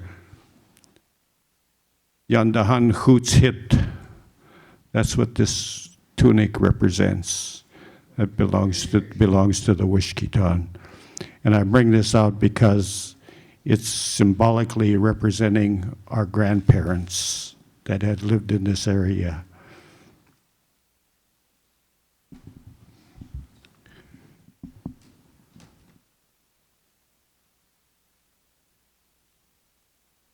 My brother is up in Anchorage right now with his wife, who is getting attention to medical reasons. My other brother is in Huna, and they both give me advice. Our oldest brother passed away in December. He was the one that had all of the knowledge of our history of this area. From Berners Bay down to Taku, the Wishkitan land. I don't want to dwell on that. I think what we're here for is to thank these wonderful people for their donation. Everyone that has spoken so far has said the same feeling that I have, that we cannot thank you enough. There are not enough words, there's not enough time. We're just so grateful. It's been explained in many different ways, the feelings that are going through us right now, the emotions. So, we, as the Wishkitan, are very proud people, just like the rest of our Eagle brothers and sisters, and our father's people, the Ravens, very proud people. When we receive something like this that has been gone from us for over 100 years, it fulfills something that was missing for a long time. Even though we don't know who this belonged to, we still feel that it has come back to its home. Our people believe in reincarnation. And it's been said a few times this afternoon that it's like a child coming back to us, or a grandparent. So with that, we give you our most heartfelt Gunesh Chish, our most heartfelt thank you. It's been said you don't know the extent of the feelings or the gratitude that we feel for what you have done. You have placed this Nachain into very capable hands. And it's not just for Sealaska, it's for all of us Native people that are here in Southeast Alaska. And we are very thankful that Sealaska Heritage Foundation has the capability, the knowledge, and the desire to take care of this Nahin so that it'll always be available for our children and our grandchildren and our grandchildren after that. So with that, we say, gonna cheesh, yewa.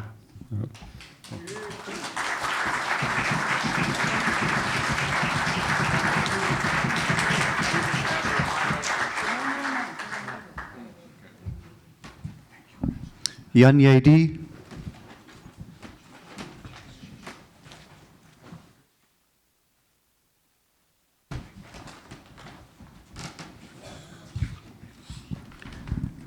Is there any other young AD in the house? Can they please come join us on the stage? Young AD? What took you so long? First and foremost, I did want to say a Glen Ganashis, Bruce, and Gretchen and Sarah, the Gretchen family. It is huge. I want you to think of a storm, a terrible storm. We lost a loved one in the waters, or on a hunting trip, your relative, lost in the village. It spreads from village to village. Everybody's out searching and looking.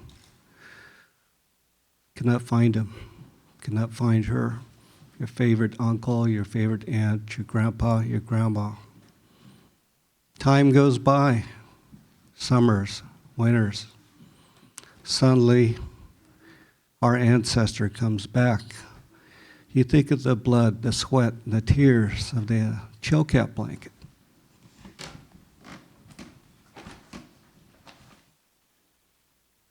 Every important decision, the Chilkat blanket comes out for an important ceremony. It's not done lightly. It is huge. The emotions that everybody talks about is real. Think about it for a moment. We've been here for 10,000 years.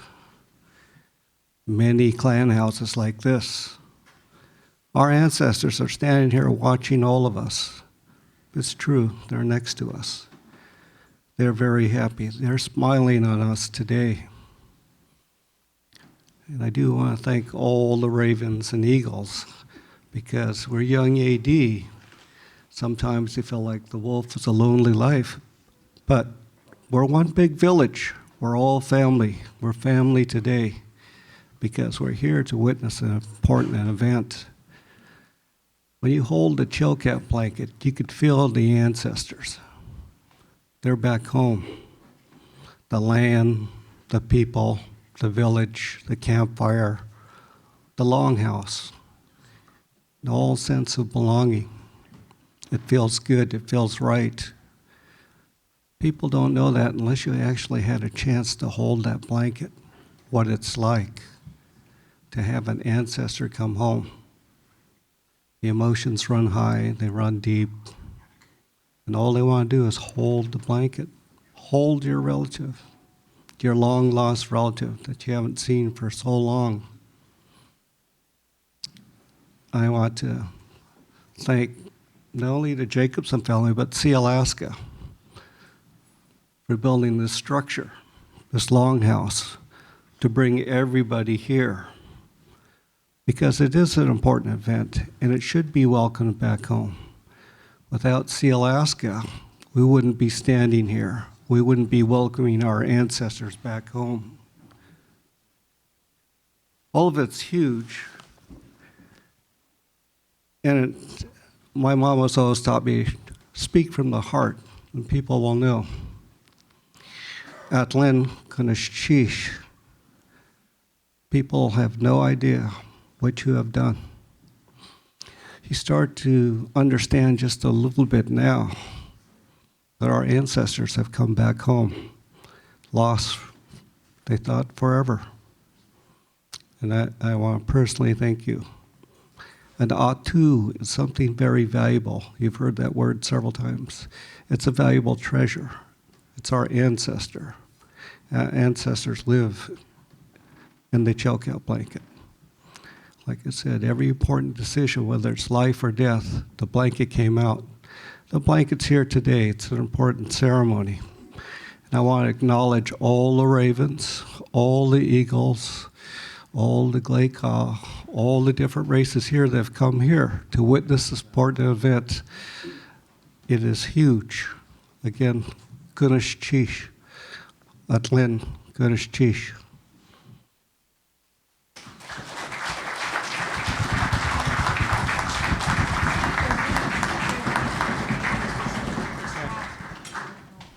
Chukanadi, do we have anyone from Chukanadi clan?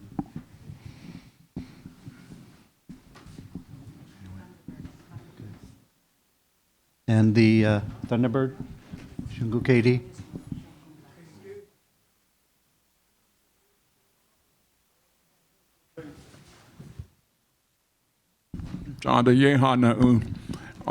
For all of you that have been sitting for some time, could you just stand up for a bit and you can stretch a little bit? Thank you for being with us long-winded eagles. And but just give yourselves a little stretch here. And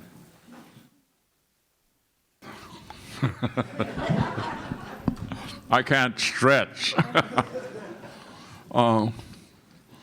Ganashish. Before I speak, I'm going to call my two brothers, Kagwantan brothers, if they would come here earlier. This is in response to Toknyan Gutye's song that he sang. My Kagwantan brothers are going to do it, and they're going to call somebody to hold the blanket up. So they're going to respond to your song, Joe.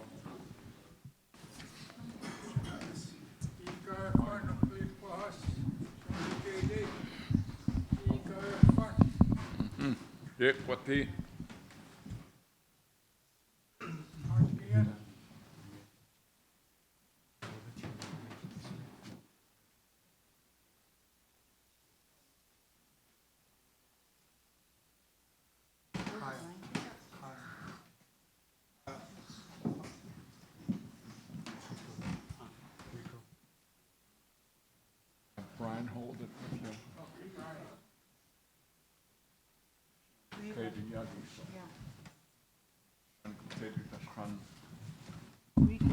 There's going to be the grandchildren of the Thunderbird, Paul Marks, standing over on the left-hand side, and a child of the Thunderbirds, age-teen Brian Katzig. And so this is our response. Do I have one? Do I have one?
The next person from the Thunderbird clan that will speak is my nephew, Ricardo Kitchquena. And he is a person that is taking a position within the Thunderbird clan and has that position as one of our leaders. And so he's going to speak to you Ravens now.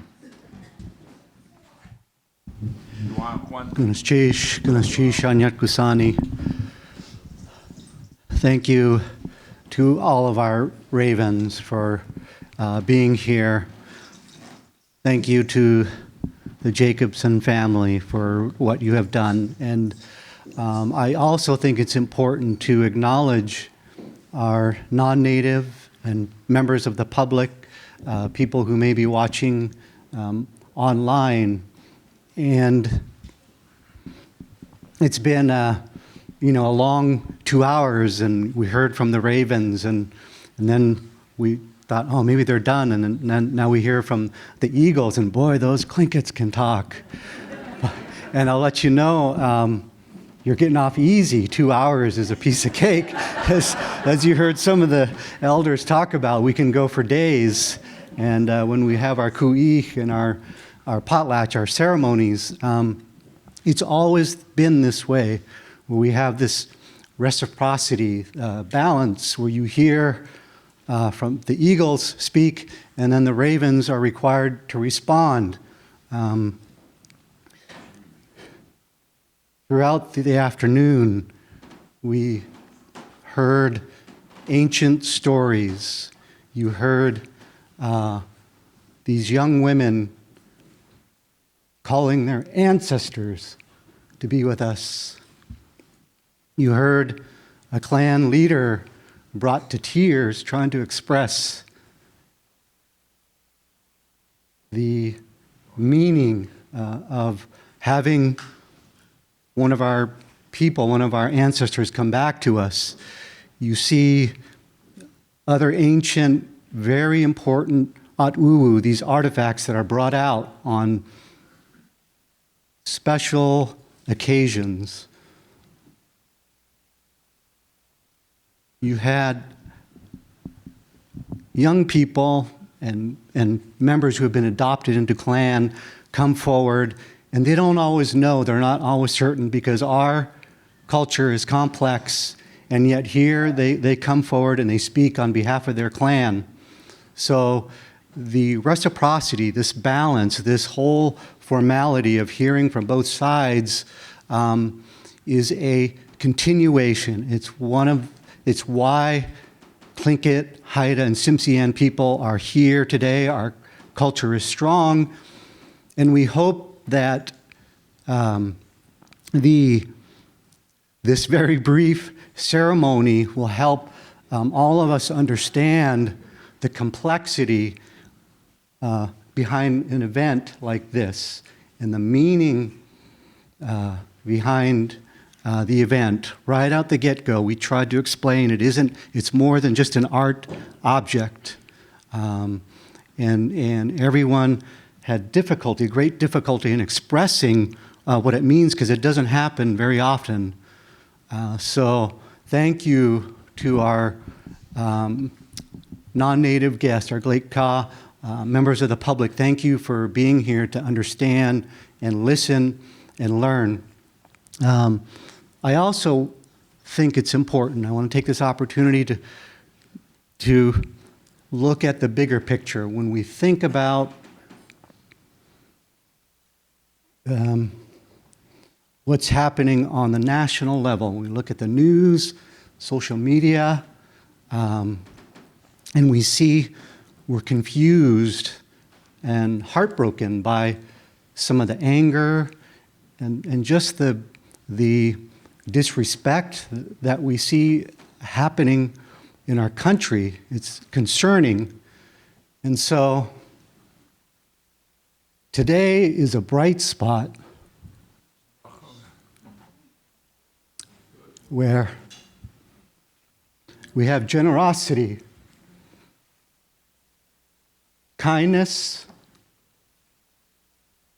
strength, the unity. And I'm glad we have our young people. It's so awesome to see the young people here because, they're going to carry this forward.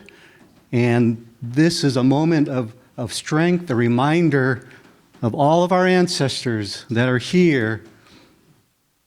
It's reflection. So thank you to the Jacobsons. It's just so symbolic at a very important time, a very difficult time for a lot of us. And it's just a reminder that there is good here and good in us.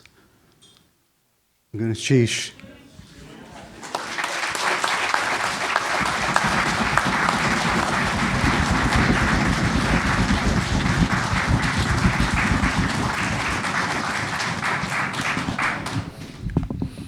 Well, I guess it's my turn. Somebody, if I'm talking and starting to go in a circle, you can say, what is that word? Kawasa. Everybody say it. Kawasa. That means, and then what happened? Okay. I'm going to do something that I know my precious daughter was not ready for. But I'm going to call my daughter, Sa'ah, to come forward, and she can bring her company with her. This is one of my most beloved daughters that I'm really fortunate to have. Her Chilkat name is Sa'ah. And this here is my granddaughter, great-granddaughter. And she's a phenomenal coho. Very good coho, man. You ought to see her jump. But she's good.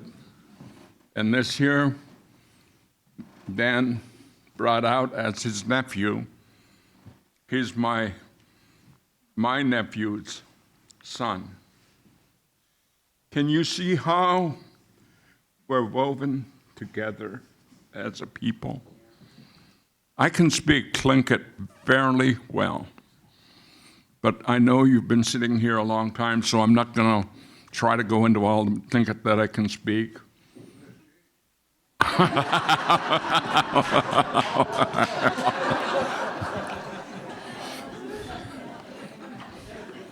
And isn't that what you just did really beautiful? Very few words have to be said with respect to what happened just a moment ago. You felt the laughter within your spirit. It came from here, not from here. It came from here, not from here. And this is what we are all about as it relates to our At'uwu. At'uwu means that which has been paid for. And our people paid for what you see with their lives. Their lives.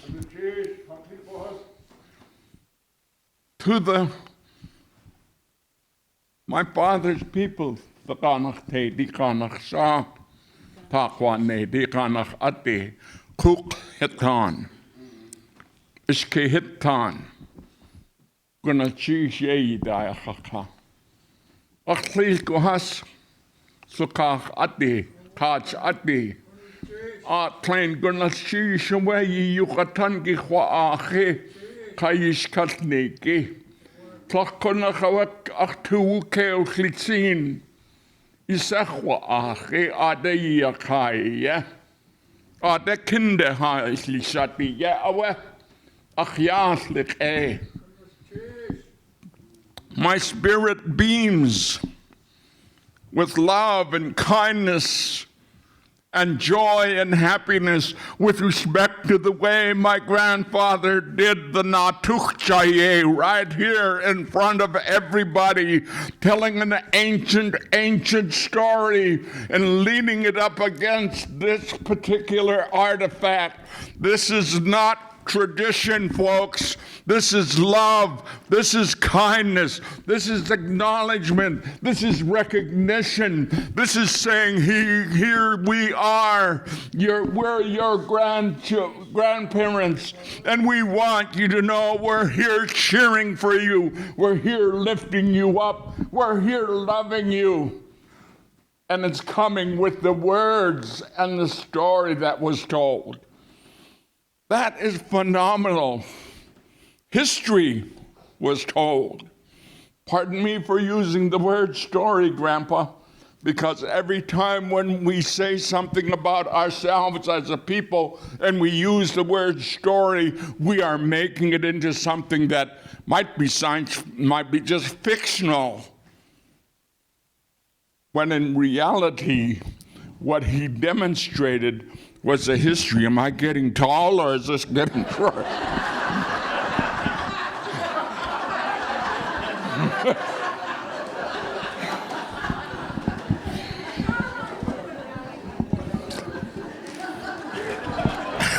Oh, indeed. But the point I want to make was he was telling my grandfather's story. You know why I can talk the language that I speak? His relative, my grandpa, I sat in a little canoe in a skiff at a place called Stinia in Chilkat. I heard the story that he told. And you know what happened when he was telling it? It was like my grandpa was standing there talking to me, telling me, and that's how these particular type of things. You know why? When he was speaking, he was speaking as a grandchild of the Shangukedi, a grandchild speaking to a Shangukedi from the Raven side, who could even look at it. See, here's tradition. If you don't know why that's happening, then it's tradition. But I understand fully and know why he did that. Because when I was a little boy, my grandfather might be hurting, and my grandfather may have needed some water. He may have needed some firewood. He may have needed some spring water that we had on our land. I would run after it and I would give it to my grandpa. That is the spirit of a grandchild that was talking to us here. And then when my sonny hus, ishas, the day shitan, thank you. Thank you for what you did with respect to us. Where would a person go when you're hurting but to your daddy? You see, when we're doing what we're doing here, if you don't understand why we're doing it, you're missing the point, because this was my father's people standing here giving words of encouragement and showing us how he loved us and cared for us. Man, that ought to just really ring home to your spirit. Because that's what we're doing. We're not just dragging a blanket around or putting our things and bringing these beautiful works of art out just for the sake of it. And then to the co-hosts, my granduncles, in-laws, my son, 18. You did really good, son.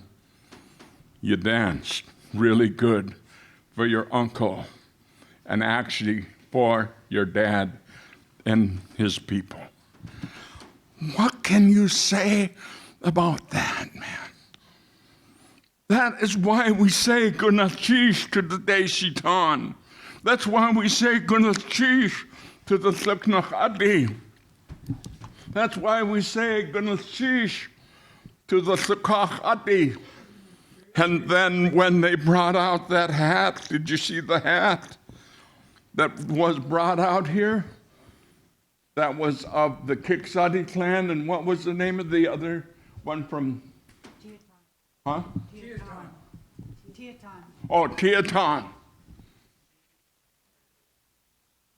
Gunachish, this hat here. I remember when this hat, I believe, was in one of the museums.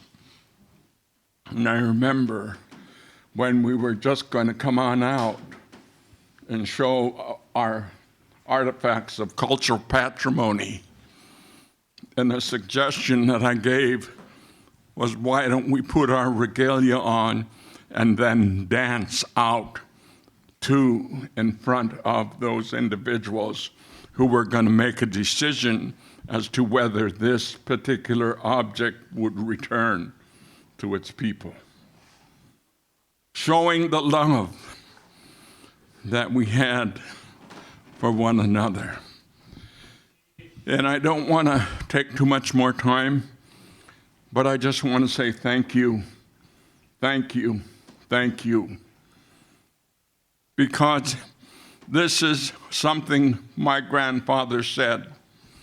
My grandfather, James Tlanot, lived to be 120 years old. He was alive when Abraham Lincoln was shot. He was 12 years old. And you know what? For those of you that are younger, when I asked my grandpa, how in the world were you able to make it to live this long? You know what he said? I listened to my mom, and I listened to my dad. But I didn't only listen to my mom and my dad. I did what they asked me to do. You hardly hear that type of thing anymore. But this is what this is all about. And Rosita, I know we're not supposed to talk to each other, but I'm proud of my sister here, as well as my other sister standing over there. I want you to stand up, Rosita. And I want Barbara for you to come as well. And just stand. This lady here is my sister. And somebody will say, you're not supposed to talk about your sister. Well, excuse me. This is my sister. And I want you all to know that I'm proud of her. I'm proud of you. And the same thing with you, Barbara. Janas Ach is her Chilkat name. And why did she become my sister when she belonged to another clan? Because my mother told me that her mom was my auntie, and that her mother was her sister. We are all, somebody hold up the blanket real quick, fast. That way I can finish. Bring it forward. All the people that all of you saw come up here, that stood up here and talked on the raven side, on the eagle side. This is a weave.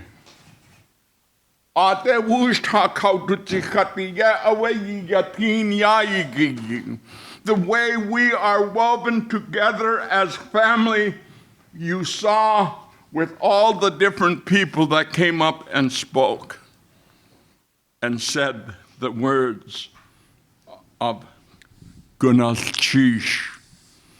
And I know I'm forgetting something, and I know somebody's going to tell me you forgot something, so Maybe you ought to holler it out or whatever.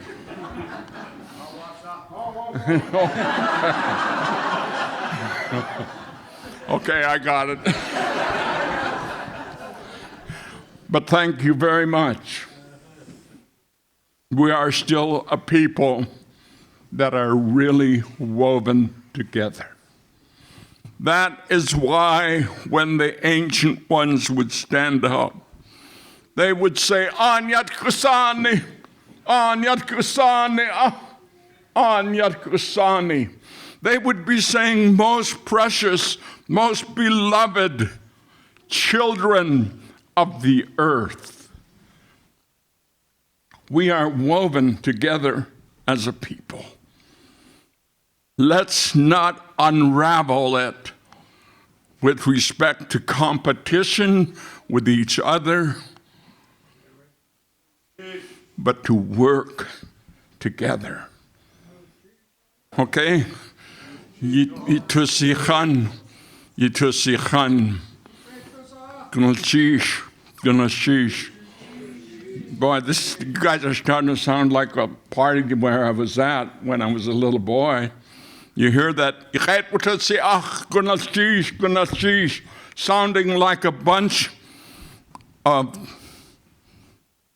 I was going to say ptarmigan. What's the other one? Grouse, hooting. So thank you very much. Did you hear it?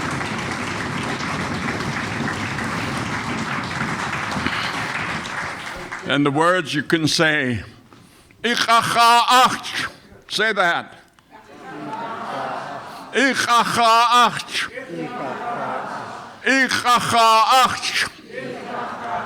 You're saying, I can hear you, I can hear you, I can hear you. Because it's not me that was speaking to you. All you ravens that came and spoke, you were hearing what I heard from you. And the way you were speaking were the kind of words that I heard spoken to ravens. That's how we're really, really woven together. Thank you very much. Have a good weekend.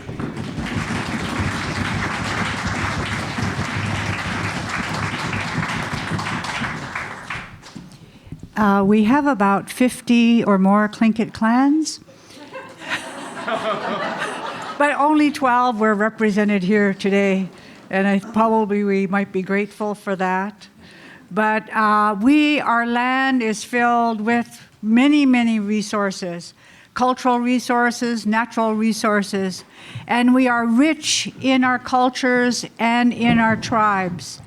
And living in Southeast Alaska, we also have two other tribes, the Haida, the great Haida Nation, and the great Tsimshian people. And I would invite representatives of the Haida Nation, Robe Edwardson, who is now living among us here in Juneau and becoming a great prominent Juneau citizen. We invite him. We also invite another Haida who has done us great pride in the state by serving as the president of the First Alaskans Institute. And if she would also join us, Liz Medicine Crow. And then we would also like to invite our Tsimshian brothers and sisters, and we have Nancy Barnes of the Tsimshian Nation living among us now here in Juneau. And I don't know if our young David Jensen is still here, but I would also like to invite him to come forward, and they will do their invitations as well. Rob, yes. Robe Edwardson.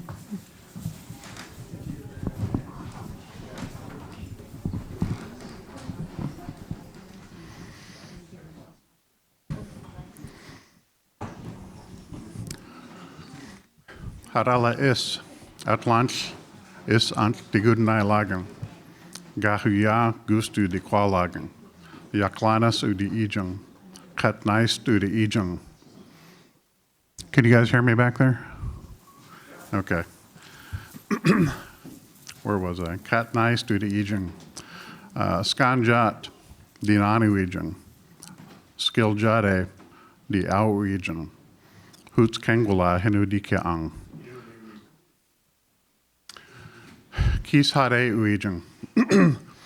So what I gave you as an introduction, all of that is me.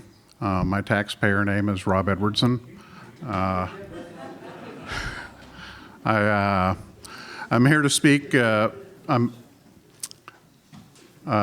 worry that really nothing that I can say, no words that I can say, can actually display the gratitude that we have.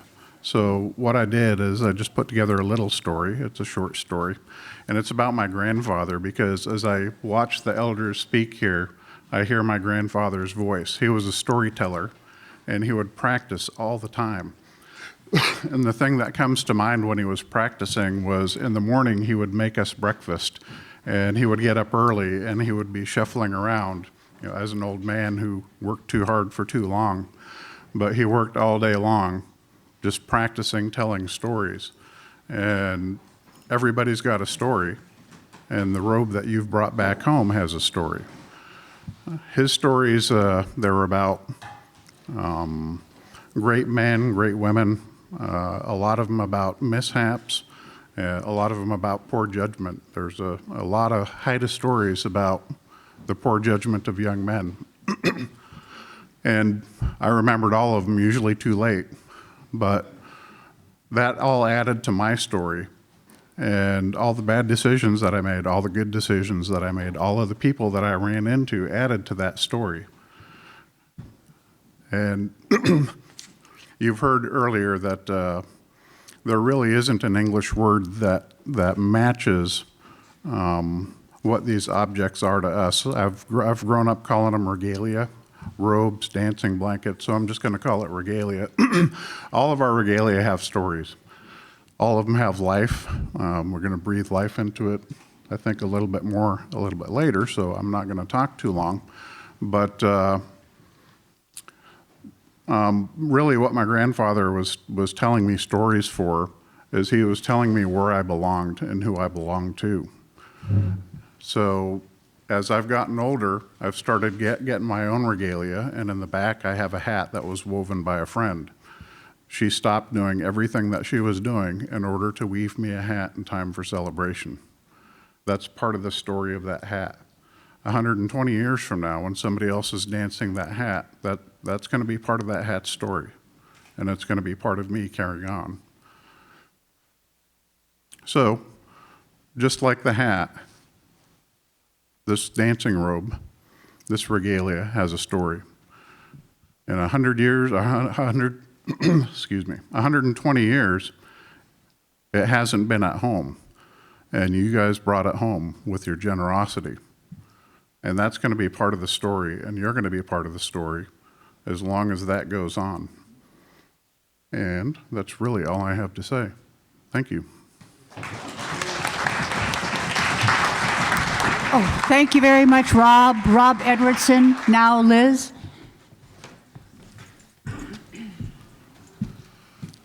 Ganesh Chish, Hawa, Rosita, and everyone here. I think I want to share a story with you.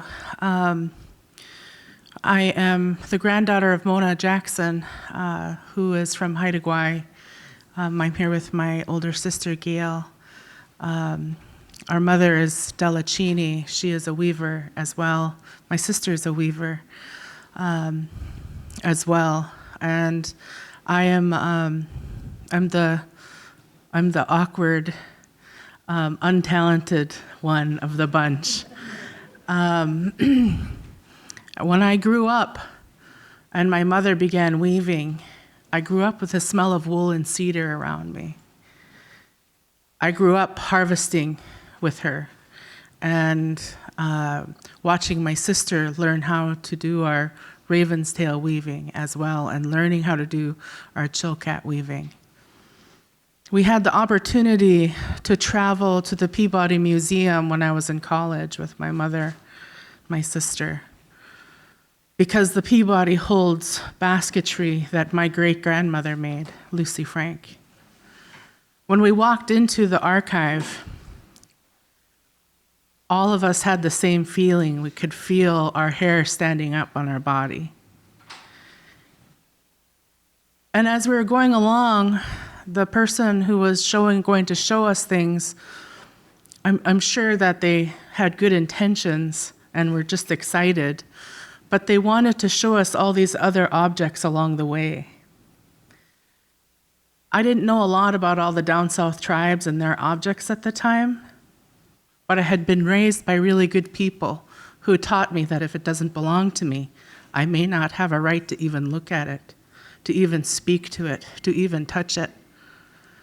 And so this person was so excited and was trying to go down this aisle and, oh, you got to look at this. And my mom and my sister and I, we just kept walking. We just are here to see our mothers weaving, our grandmothers weaving, our great-grandmothers weaving.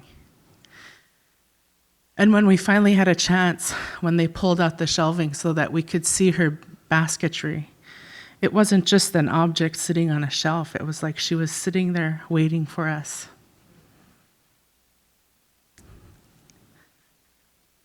And we had a short time to visit with her. And when we left, it was like we were leaving home. So when somebody with generosity, who may not even know all the reasons why, make a decision to give something back, like you have done, you're not just giving us back an ancestral item, you're giving us back a family member. And that family member isn't just any family member, it's a teacher. And our weavers and our children and all of the ones who aren't here with us yet, they're going to be able to come and spend time and learn and bring it back. I'm sitting here and I'm listening to all the speakers and looking at the regalia, looking at our at'u, and I'm like a sponge. I know my sisters and brothers here, they're also like a sponge. We need it. It's our medicine. It's what keeps us whole. And it comes from our land. It comes from us. And so to have it brought back and to be giving in such a loving way, for it not to have been a fight or a struggle or a payment plan, these things speak highly of the kind of people that you are and your daughter are. So on behalf of our people, on behalf of my family of weavers, and on behalf of our Native people, this is something really big and very cherished. And on behalf of our Haida people, hau'a, hau'a.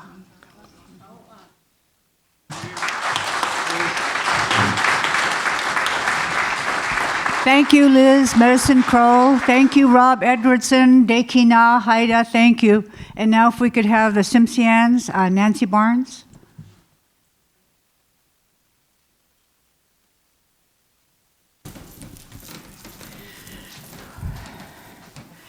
And Dawala Welsham. Nancy Barnes, Diwayu, Lakshkik, Diptegu, Simshian, Etta Alutik Nu. Anna Benson, Wanadi Noyu, Metlakatla, Cecil Barnes, Alutik, Wanani Deguadu. I just wanted to thank you very much for being here. The origin of the Chilkat blanket is with the Simshian, and through trade and marriage, the blanket was covered all over Southeast Alaska. And I just wanted to say, Doix Newsome, Gumgulth Gwan, from the bottom of our heart. I'm so happy to witness this and to hear all of our good speakers today. We wanted to do a prayer song, and I'm going to let my relative Alfie explain the song to you. Now,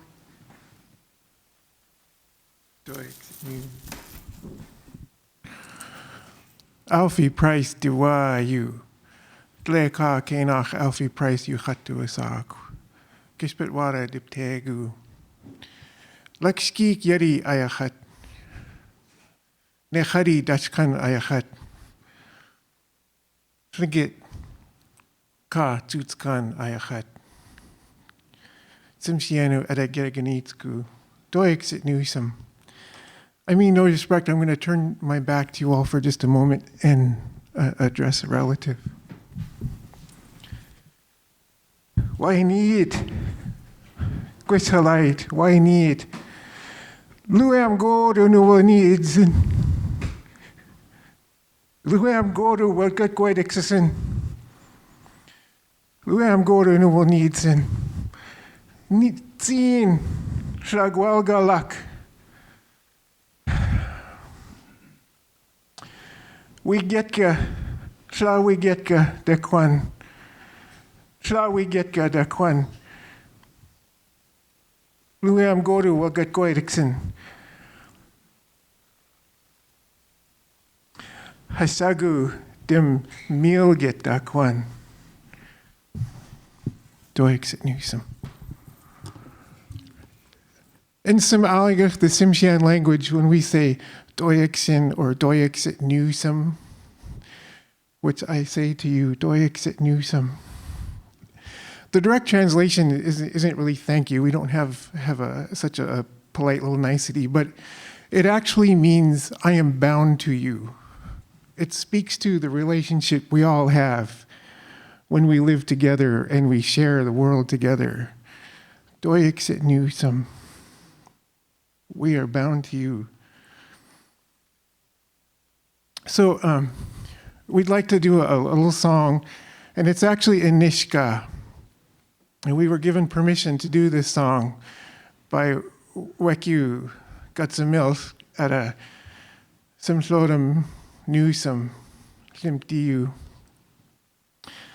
It's a very short, simple song. It was created by a chief who was going in to face a team of lawyers to fight for their land. He was going in by himself, and he created this song. And Nancy and I are going to sing it for you.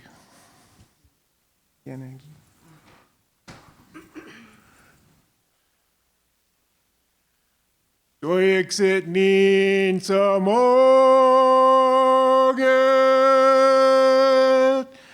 achtun lacha. Doixit nin samoget achtun lacha. Doixit nin samoget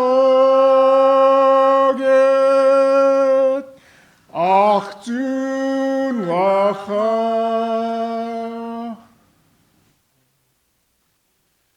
And the translation of the song is quite simply, thank you to the chief in the sky.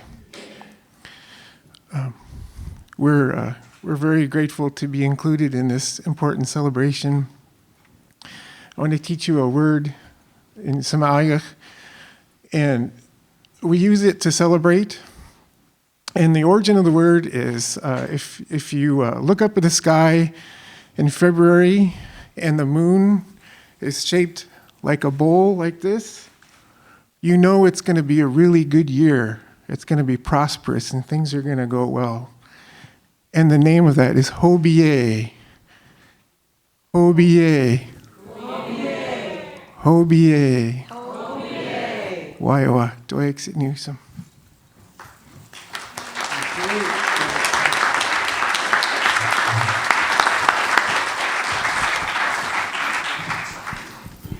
Well, you've heard from the Tlinkits, you've heard from the Haidas, and you've heard from the Tsimshians. And you've heard us welcome our ancestor home. You've heard us sing with joy and bring out our spirits. You've seen the balance between our eagles and our ravens. You've seen the unification that we have among the Tlingit, Haida, and the Tsimshians. You've heard our people express our deepest appreciation to you and Sarah. And I want you to carry that message home to Sarah, that we so much appreciate her. And you will always live among our people. As you heard our people say, that you have become part of the story of this ancient Nachain, and we will never forget you. But if for now, if I could call you up and offer an opportunity for you to say a few words, and also, if we could bring that out now, Davina, she's supposed to have that all orchestrated. Come, Davina. Bring it out, bring it out. We want to wrap you in our love. We want you to go home to feel the love that we have for you in this blanket of knowledge that we have made. And if we could put it on Mr. Jacobson. I think it would be too big for you. Yes, yes.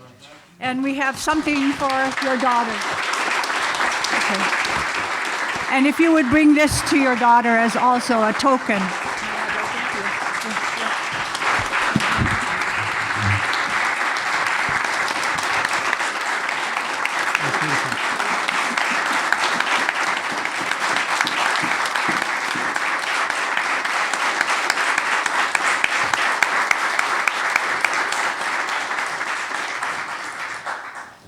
Well, this is profoundly humbling for us. This is such a beautiful room and such beautiful people. So we too are just so grateful to be part of the ceremony. And overwhelmed. And truly overwhelmed. The blanket came to our house in 1994. Saying that we owned it sounds completely incorrect. So it came to our house in 1994, and just a couple months ago, my daughter was taking AP Art History, and she saw this textbook that had all the best pieces of art in the world in it, and she saw a photograph that looked a lot like that. And she was like, that's really weird. We own that. That can't be possible. So she came home and asked if it was a reproduction, and I said no. And so then I was on the wrong side of a Socratic dialogue with my daughter. She said, like, don't you know that we don't own that? And I was like, yeah. And don't you know that it belongs to somebody else? And I was like, yeah. And don't you know it's a really important part of their culture? Okay. And that you're harming their culture, and that you're part of the process now that's removed it from their culture. I was like, yeah, I knew the punchline was coming. So as you could tell, deference to elders may not be part of our culture quite as much as it is of yours, and that 19-year-olds can have a lot of wisdom. So I got over being defensive in about a day or two, and contacted the Burke Museum, which is part of the University of Washington, and sent them a photograph and a brief description and asked them if they would be interested. And they were. They wanted it to be part of their collection. And I asked if anybody else might be interested in it, and we had a lot of interest in trying to return it back to where it came from. So they mentioned SHI, and I sent a really brief email message to Rosita saying, we have this, would you be interested? And like 6 screenfuls of email came back. I was like, okay. And then I asked a couple other questions, like, is cultural outreach part of SHI? And like 7 screenfuls of email came back. And then we thought about it a bit, and we said, yeah, it should go to SHI. And then, to be honest, we had some second thoughts. My brother-in-law is a professor and said maybe it should go to the University of Washington. So I sent a brief note to Rosita saying, all right, not quite sure. And I never knew that Gmail could convey disappointment so well. It was like 2 sentences like, okay, that's all right. But honestly, we really felt the sentiment through the email. So we both woke up the next morning and said, It's a cultural center here, and it's for the people, and, you know, it was a no-brainer. so we said it should come here. So my daughter and I were both part of an interview on KUOW, the public radio station in Seattle. And she said that some people had reached out, I don't get teary-eyed, had reached out on Facebook to her to say thank you for doing this. And my daughter, to Sarah, not me, to Sarah for doing it. They were friending her and wanted to say thank you for doing this. And my very direct daughter said, she really, really appreciated the sentiment and was grateful for the sentiment, but she thought I was completely undeserved, that it never belonged to us in the first place, and it simply was going to where it belonged, and that we needed no thanks for that. So at her graduation, there was a speaker who said, sometimes you think there's a fork or a turn in the road, but it's just a detour. And so I think this had a couple detours to New Mexico and Seattle, but it always was meant to come back here, and we're so, so glad to be part of that process. So, And thank you so much for including us in this wonderful day. I can't convey with words the gift you've given us. Thank you. Yep, thank you.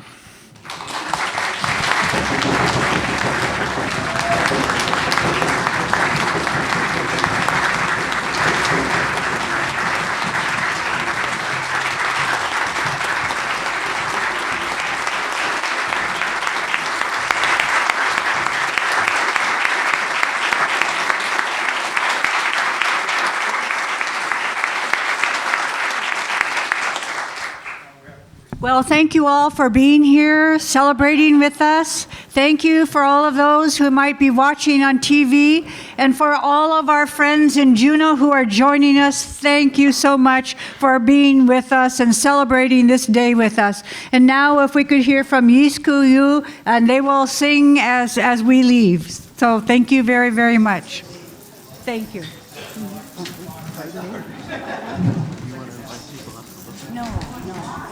Kanachish, how doik newsome. We're going to do a song. It's written in Samaic, the language of the Tsimshian. And the lyrics celebrate and encourage the use of our languages. It's been so beautiful to hear Tlingit, Hadkil, and Samaic spoken in this place today. Doik newsome. Waiwa.